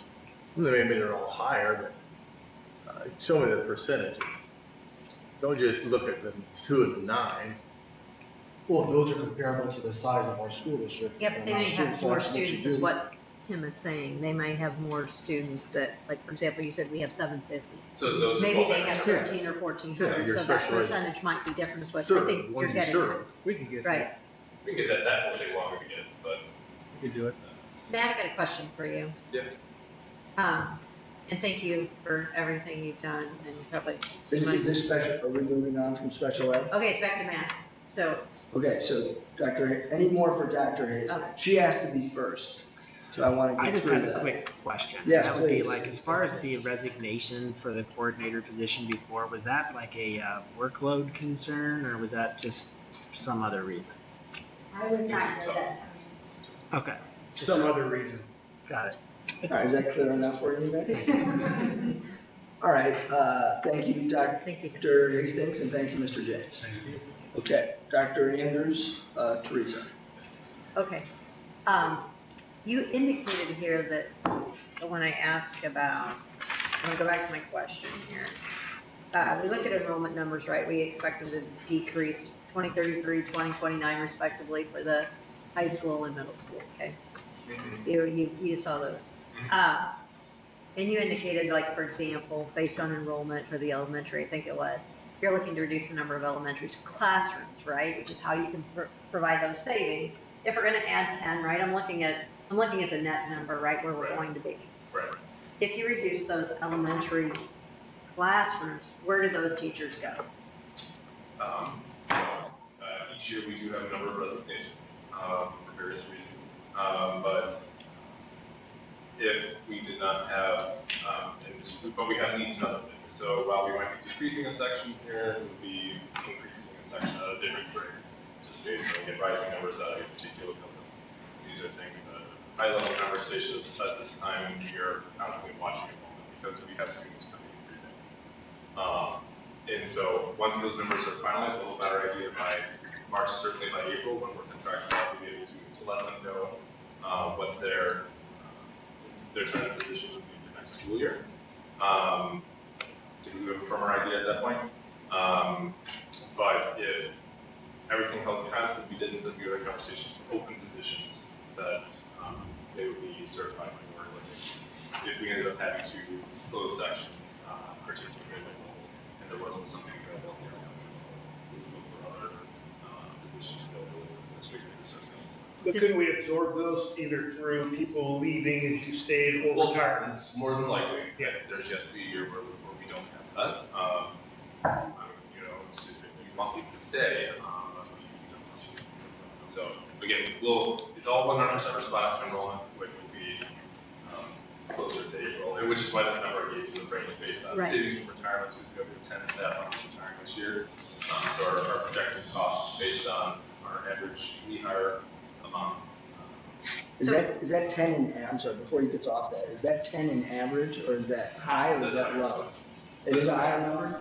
Okay, sorry, please. So you probably see where I'm going with this, Tom, right? Of course. So you've got 10 requests, right? Mm-hmm. So let's say there's 4, whatever it might be, right? Mm-hmm. That you can eliminate classrooms in elementary, right? So Sure. the only open positions, I guess, let's take those out of the picture, right? It would only be for open positions, so that would be a net zero, as I would say. There would be no increase or decrease, but these 10. If there were not open positions, right, then it actually would be 6, right? If there's 4, right? So that's what I'm looking at to see where that incremental increase would be, right?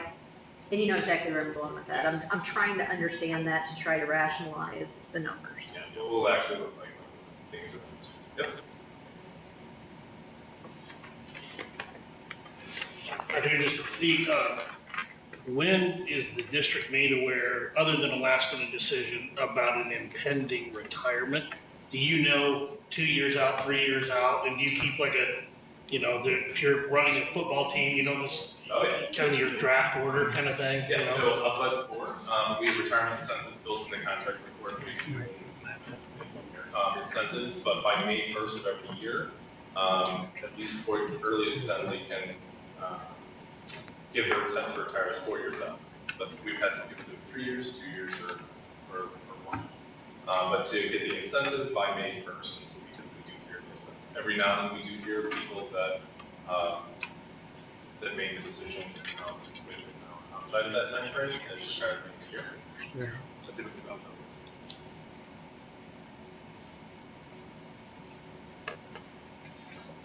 that. Any other questions for Matt? Dr. Andrews? Andrew? Yeah. Can you explain a little bit, we've talked about this a little bit in the past, I feel like, but the significance, at least at the high school level, that 0-hour early dismissal and summer school play, in terms of how you're able to function and operate as it currently stands, and how that would change if you didn't have the numbers you do that participate in those programs. Yeah, I'll let Mrs. Bezos speak to that. She probably loses more sleep on that thought than I do. Yeah, so I think when we did the math, I think it was like 6.2 maybe staff members that we saved by not having, by granting early release, because to be blunt, if those students stayed for 6th and 7th hour, like we wouldn't have any staff to put them. So, so when we did the math earlier in the year, I believe it was 6.7 staff members that we would need for those additional 2 hours based on how many students have early release, because I believe it was, I have to go back and look, 300 and some have double early, and then like another 300 and some have just early release where they're out 7th hour. So as far as summer school, you know, and Dr. Adrian gets credit for this, when he was the principal, he started summer school, and that has increased every year. Last year was our highest, we had about 420 students take advantage of summer school. So those are our graduation requirements, semester classes, but again, if we did not have that offer during the summer, we would not have any space for those students during the school year. Our classes are just, they're just full. What they would definitely be behind on their progress. They would definitely be very behind, yes. Where do we stand right now for elective courses? I know that was something we talked about a year or two ago, the lack of elective options for our high school students. So currently with the course request that we have received for next year, so we just finished our registration or our request process. So we're currently in the process of looking at our numbers and then starting to get them out of sections and we can start to build our master schedule. So the social studies ask comes directly from that. So right now with the number of requests that we have for social studies, there are about 240 kids over what we can staff. So social studies is really full with electives. Our FACS department, we will have to ask for an overload, 2 full-year overloads because of resource management being a graduation requirement. Our foreign language, specifically our Spanish, is very full.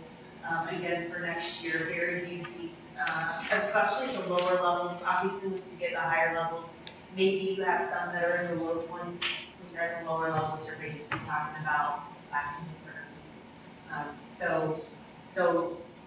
Again, that was my big concern with the social studies number, is just not having anywhere. You know, obviously we have the students put their first choice and then they put their second choice, but not having the amount of places to be able to put them, just based on their course requests. So, we obviously have study halls, but our study halls are very large and already, and obviously we like to offer our students opportunities. That's what we do. So, one other thing that I wanted to add, and that this is Mr. or Dr. Andrews didn't leave it off, but I had just thought about it earlier today with when I was kind of doing the math in my head, was that another thing that has kind of added to our need for additional sections is a few years back, and I think it was probably when Dr. Adrian was principal, but there was a want from, I believe some members on the board, for students to be able to kind of take more than one class and like take more than one math class, right? So we have a lot of students now that do that. So like, for example, you know, you have to have 3 years of math. Most of our students take 4 years of math. Well, we have students who are doubling up. So we have freshmen who are coming in and they're taking geometry and algebra 2 as freshmen. So again, like, you're not just talking about, you know, okay, all the freshmen are taking math. The freshmen, you might have 60 freshmen that are taking 2 math classes. So that again adds to the increase in numbers in those sections as well, especially for our core classes. Other questions for Dr. Andrews? Yeah, Dr. Andrews, as far as the ELA and math in particular, would we be at risk of like losing AP courses, or to that end if we don't add these positions? Like, how does that play a role at all in terms of our offerings for those kind of things? Well, for example, speech. While speech is offered during the summer, that's a graduation requirement. That's in the English department, taking 4 credits total, taking with English to graduate, with speech being a half credit in this inclusion. But so you might have students get behind on credit potentially, or just having to wait. You know, again, priority to go to other classes they have to take before they graduate. So it may not necessarily be their choice class they would be able to take, but then it's, if you don't take that, then it's finding something else for them. It's big to talk about for max of the other courses as well. But these are just the priority there. With math, it would be, we would have to take a hard look at what those requests are. We don't want to impede or limit students when they're trying to double up so that they can get to math class.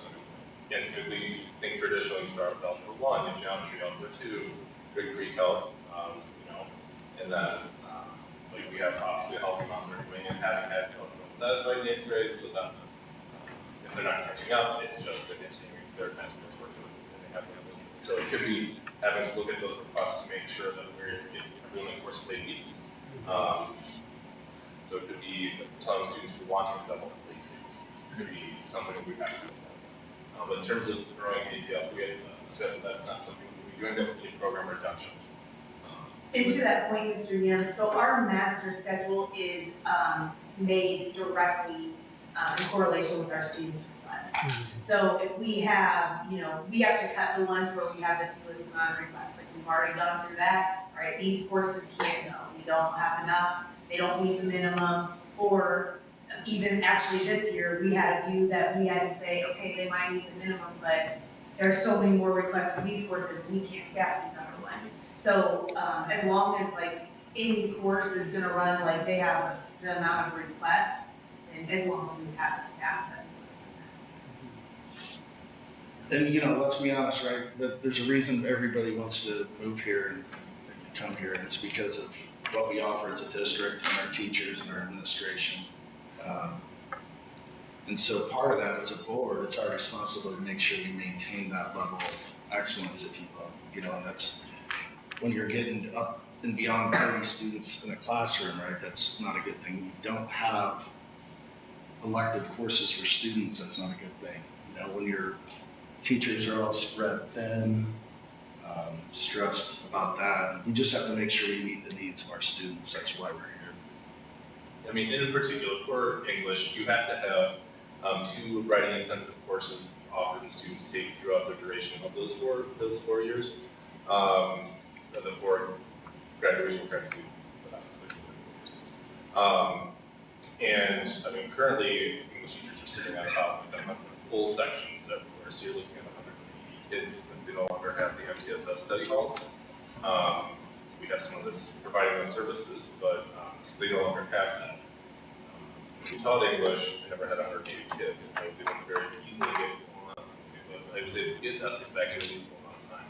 180 essays with feedback to meet the requirements, because within the state's, this Illinois State Code, it says that they have to be assessed on every single learning standard through those essays cumulatively. And so that's a lot of time, 180 essays, not only reading them, but then also doing them. So they've taken the brunt of it for some time. So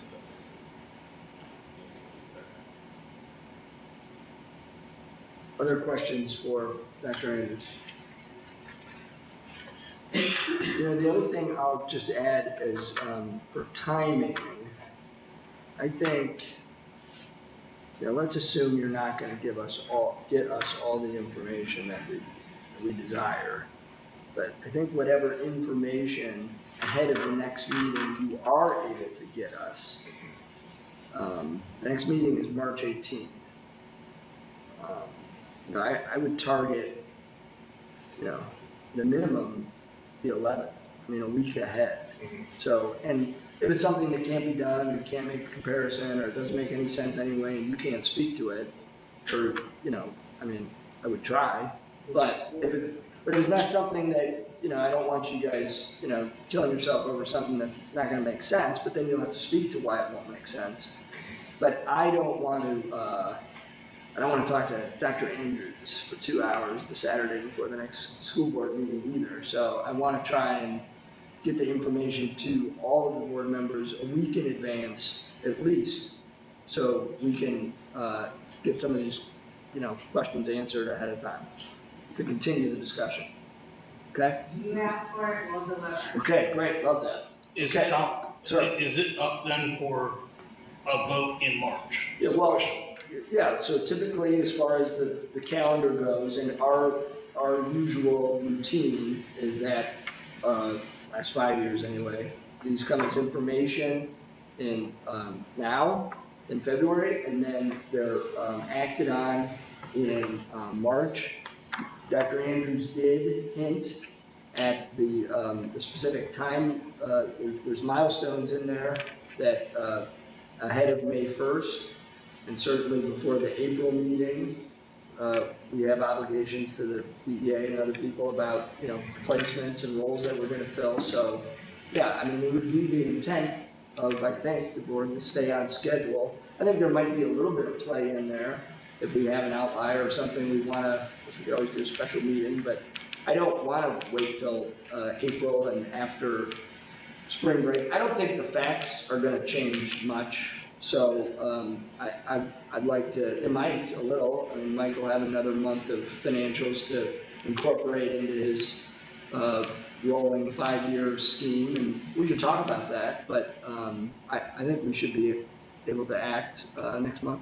Yeah, historically, we do in March, these sections earlier than others, especially in North, with the hope and intent that we're able to attract, if we do add positions, anytime, to attract people to those positions earlier before things become available in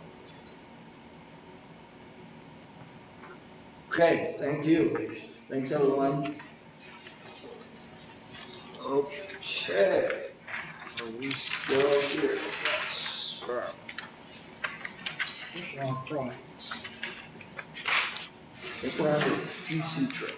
Oh, DC trip, you're right. Information regarding the 8th grade trip to Washington, D.C. has been included in the board packet. Is there any discussion? Information regarding the Chromebook refresh has been included in the board packet. Is there any discussion? And just remind me, was there a dollar affixed to that, Doctor? Yeah,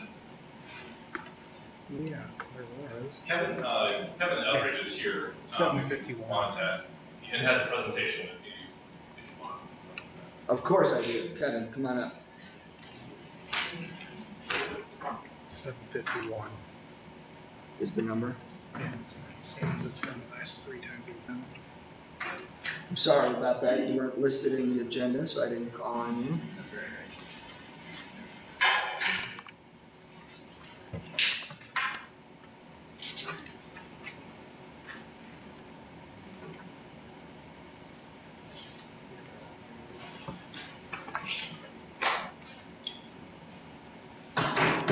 Select that, isn't it?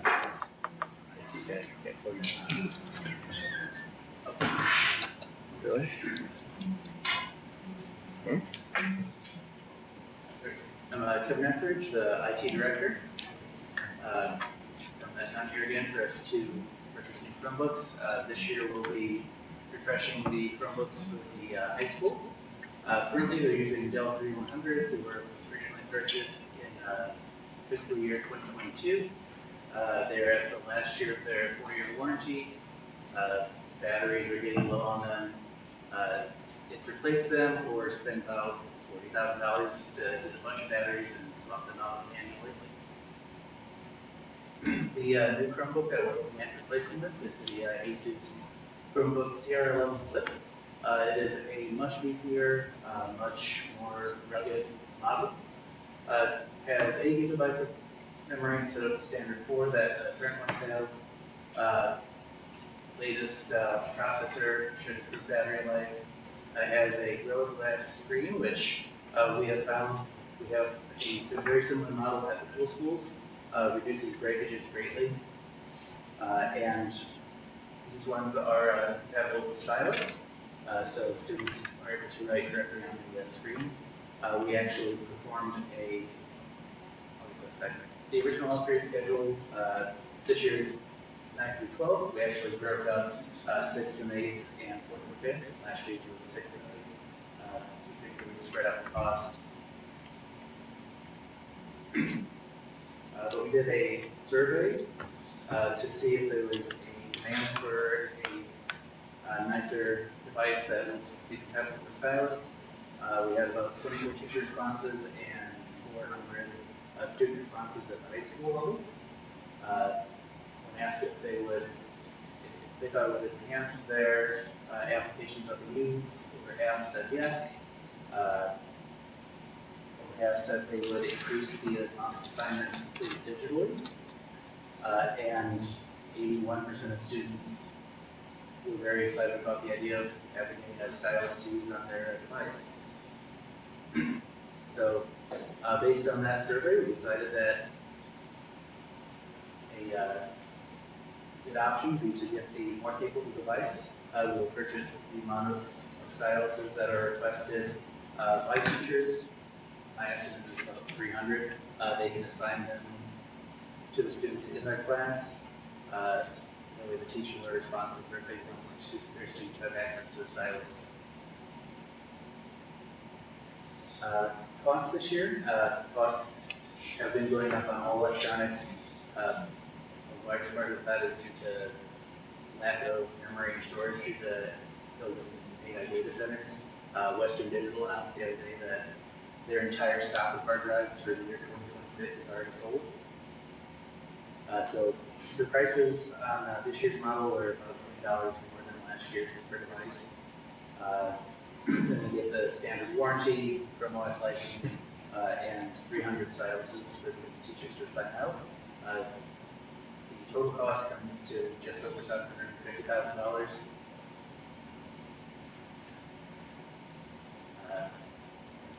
If there's any questions on specifics we'd like to answer. I have a question or two. Yes. How does that, I heard what you said about prices have gone up with everything, technology, but, so what was that? So that is the number to renew the 4-year cost? Yeah, this will include a 4-year warranty with them. And we expect to get at least 4 years of life out of these devices. The ones that we purchased a couple years ago for the middle school also were beefier than what we were using before, and those are both done very well. So ideally, we'll get possibly 5 years out of these devices. So it'll decrease the long-term cost by spreading it out further. Do you always, are these always purchased, or do you ever, are there any of them that are leased? Oh, we've always done purchases. And is that typical for, because you're dealing with students? Yes. Yeah, the majority of districts purchase them outright. There are some I know that lease, but I'm not sure of the cost savings of that into that.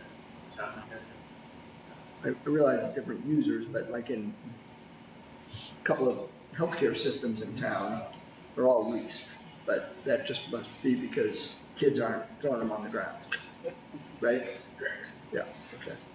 So when I look at that chart, 1,600 and then 300 stylus, and so how do you, there are 81% of the students that love the idea of styluses, but they're not all getting the styluses.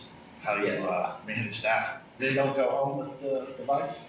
The high school students do take the stylus home. We decided that the best cost option would be to give the teachers the option on whether their students would be assigned a stylus. So they'll get the stylus, well, the teacher will get the stylus, the teacher will give it to the students who will use it in that class, but the students will hold on to those styluses. It'll dock within the device, charge within the device, and they'll be responsible for it. They'll be charged for it if they lose it, and then they'll return it at the end of the year. Okay. Do all students, do they all use their assigned Chromebooks, or are there kids here that are using other laptops just with our programs on them? I believe they all use the assigned Chromebooks. Their scales. Yeah, that's what they're meant to do. We're not bringing your own device. That was part of our implementation back in 2015-16 was that they use the assigned device so that their usage can be monitored through what's Guardian now, our system that allows the teachers to see what's going on their screens. The 300 styluses too, because you only get less than half of the teachers respond to it. So for those who otherwise inclined that have materials and assignments that would dictate the need. So you got that. Thank you. Do you have one question? You said that one of the issues is the battery life for these laptops. For the existing ones that we'll be replacing. So if you were to spend the $40,000 for new batteries on those laptops, could you prolong those laptops for, let's say, another 2 years? Possibly. There's accumulated damage on it as well. Keyboards that need replaced, screens that can broken. Pixel bleed is a common issue on that model where the edges of the screen start to move off when the battery is away. That wouldn't be all the laptops, it'd be some of them, a little at a Yes. time would fix, so. Yeah, so it would be possible to extend the life of some of them by replacing a majority of the batteries. It'd be a large summer project. But the new Chromebooks are much better, right? They're, Yes. You said 8 gig rather than 4, and Yeah, the new Chromebooks would be great improvement and a lot more capable, a lot faster. About 70% faster than the current model. what do you do with the old ones? We do have the option to sell them. Part of it we would hold off because that's the same model that the fifth grade students are currently using, so this will go towards replacements for those if they grow. Those are parts, but it is possible to sell them. I don't know the price that we would get for them. The last time we sold Chromebooks, they were already out of their auto update expiration, which means they can't receive any new updates. These ones can be updated through 2029, so it's probably a slightly higher price. But it's probably still very nominal, right? Mm-hmm. How much would you expect? Is it nominal versus this price? It would probably, if we're lucky, $30 to $40 per device. Mm-hmm. Okay, other questions? I guess I see the stylus. How about if you add a fee to the people who use it, or does the teacher pick the person? Who picks the person? The teacher would be responsible for deciding if they want to use the stylus in the class. But it's the student that wants it, desires it. Oh, if they wanted one, they could purchase one themselves. Oh. They are available for purchase on. Well, I'll do that then. But I heard Dr. Andrews say, I mean, these are teachers that are ostensibly, they're requesting styluses to be used because they're going to be giving assignments that necessitate the use of a stylus for the work. That could be enhanced by advice. So they're intentionally going to use it, whereas just some of I don't know if I use it, so I can't help. Mike, you had a hand up? I just wanted to point out that we do have about 600,000 budgeted for this, so it is a little more than we have in current budgets. But I wasn't expecting it to be as much as it is. But I've seen it better in other areas.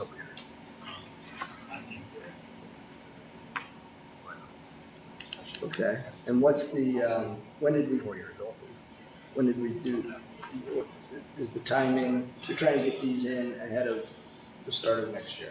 Correct. Yeah, this is generally, last year we wound up, I don't think the presentation like the usual was April and certainly May, and we didn't actually receive these devices until July. And then we'd like to get them in a little bit earlier than that, so that we're not swaying the start of the school year. You just turn them on and they pop right up. Mine always has everything loaded. It's fine. Okay, other questions? All right, thank you for the detail. Thank you. Okay. This concludes the information discussion items. The board will now move on to the consent agenda.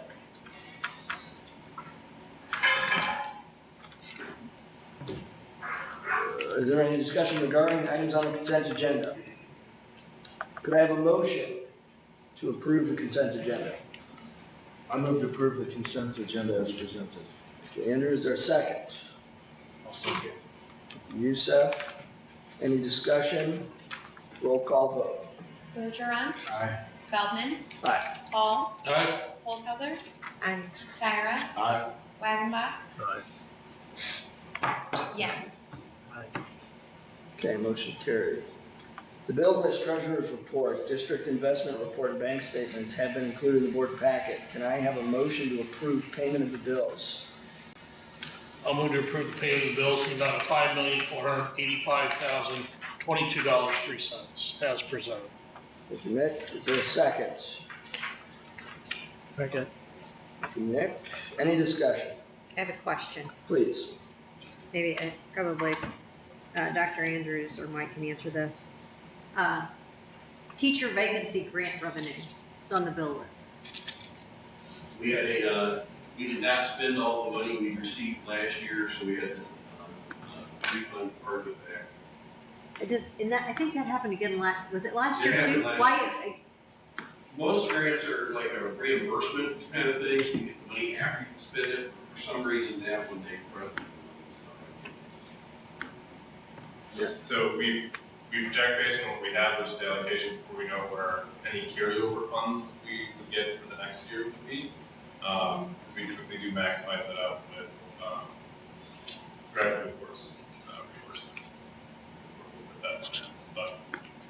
So when this happens, there's not a way to, if you forecast low, right? Correct. There's not a mechanism where you can put it somewhere else to use it.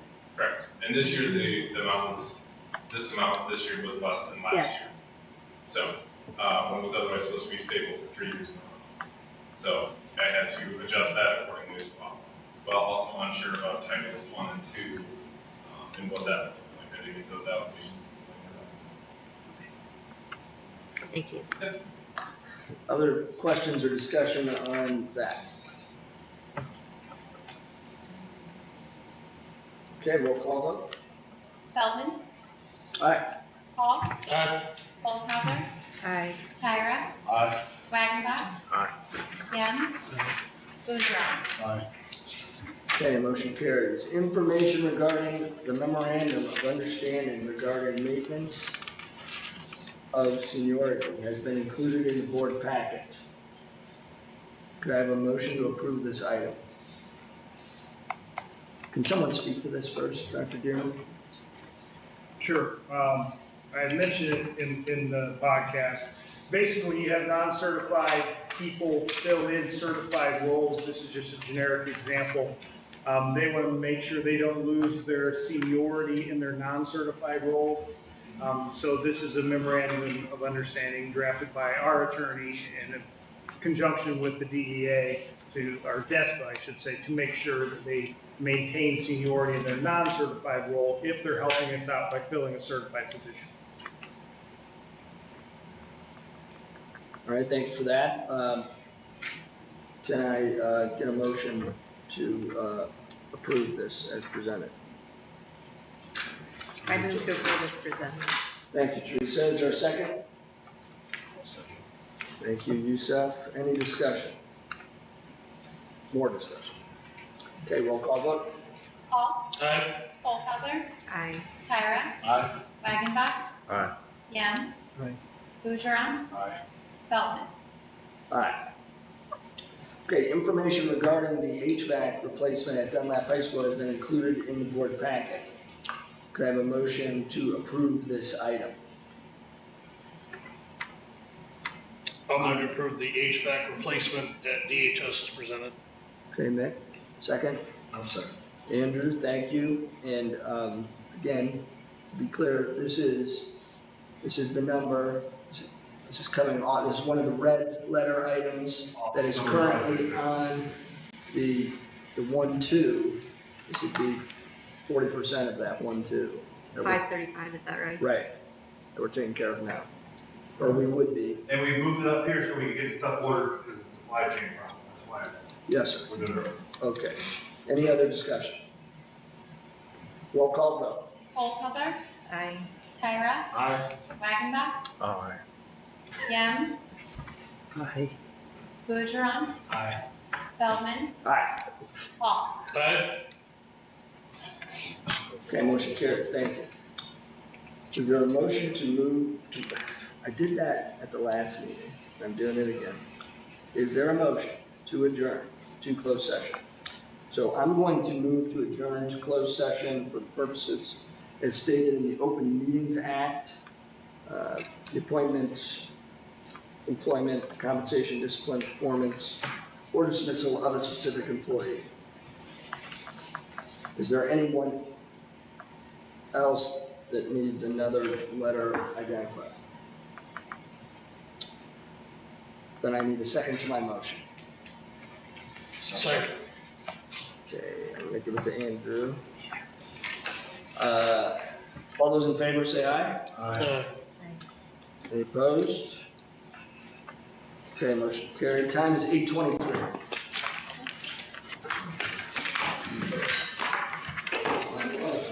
Katie.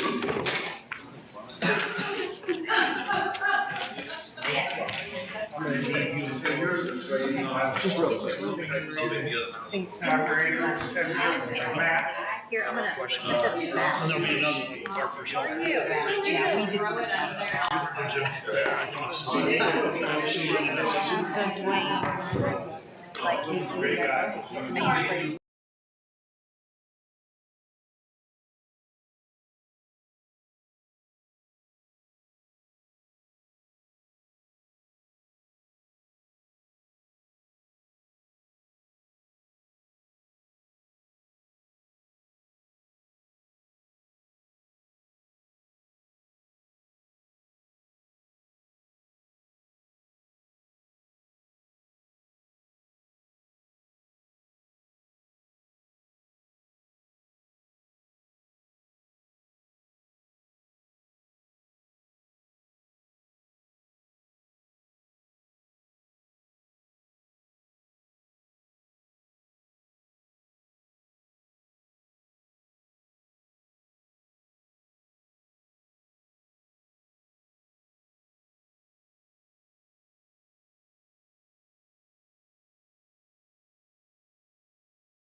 Where we will discuss. Yeah, I know, Cookville's now. Oh, I looked at the group, mentioned the whole house. That's if you want a message. Oh, it'll be fun. That's right. Yeah. I don't think they do something like that. You guys are good for Monday? I probably should. Yeah, look at it. Are we on? It is, She's doing it. She's doing it. I can't speak on it, actually, Got it. She said that. No, I can't. Yes, I mean, my end. Which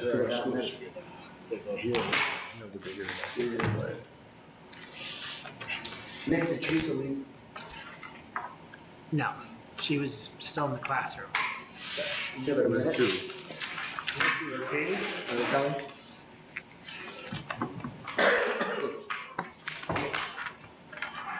She won't care.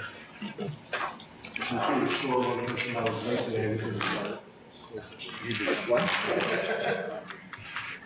That's what I'm talking about. Should have locked the doors up. I would've known. I'm sure you. Are they heading in this direction? What's that? Are they heading in this direction? They are, yes. Gavel, Send it in a Chromebook. Search your authority. Walk of shame.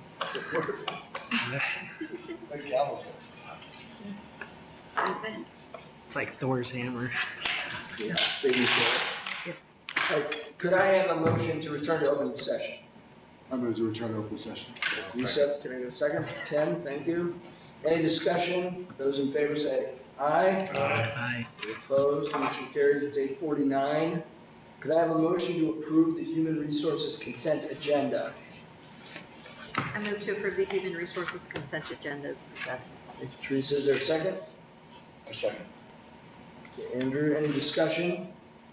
Roll call vote. Wagenbach, Aye. Yem, Aye. Bergeron, Aye. Feldman, Aye. Paul, Aye. Holdhauser, Aye. Tyra. Aye. Okay, motion carries. Could I have a motion to approve the termination of Charity Lamb? I move to approve the termination of Charity Lamb as presented. Thank you. Can I get a, Tim, can I get a second? I'll second. Or Nick, Teresa. Nick got it. Nick got it. Let him have it. Nick, yeah. Seeing seniority on you there. Any discussion?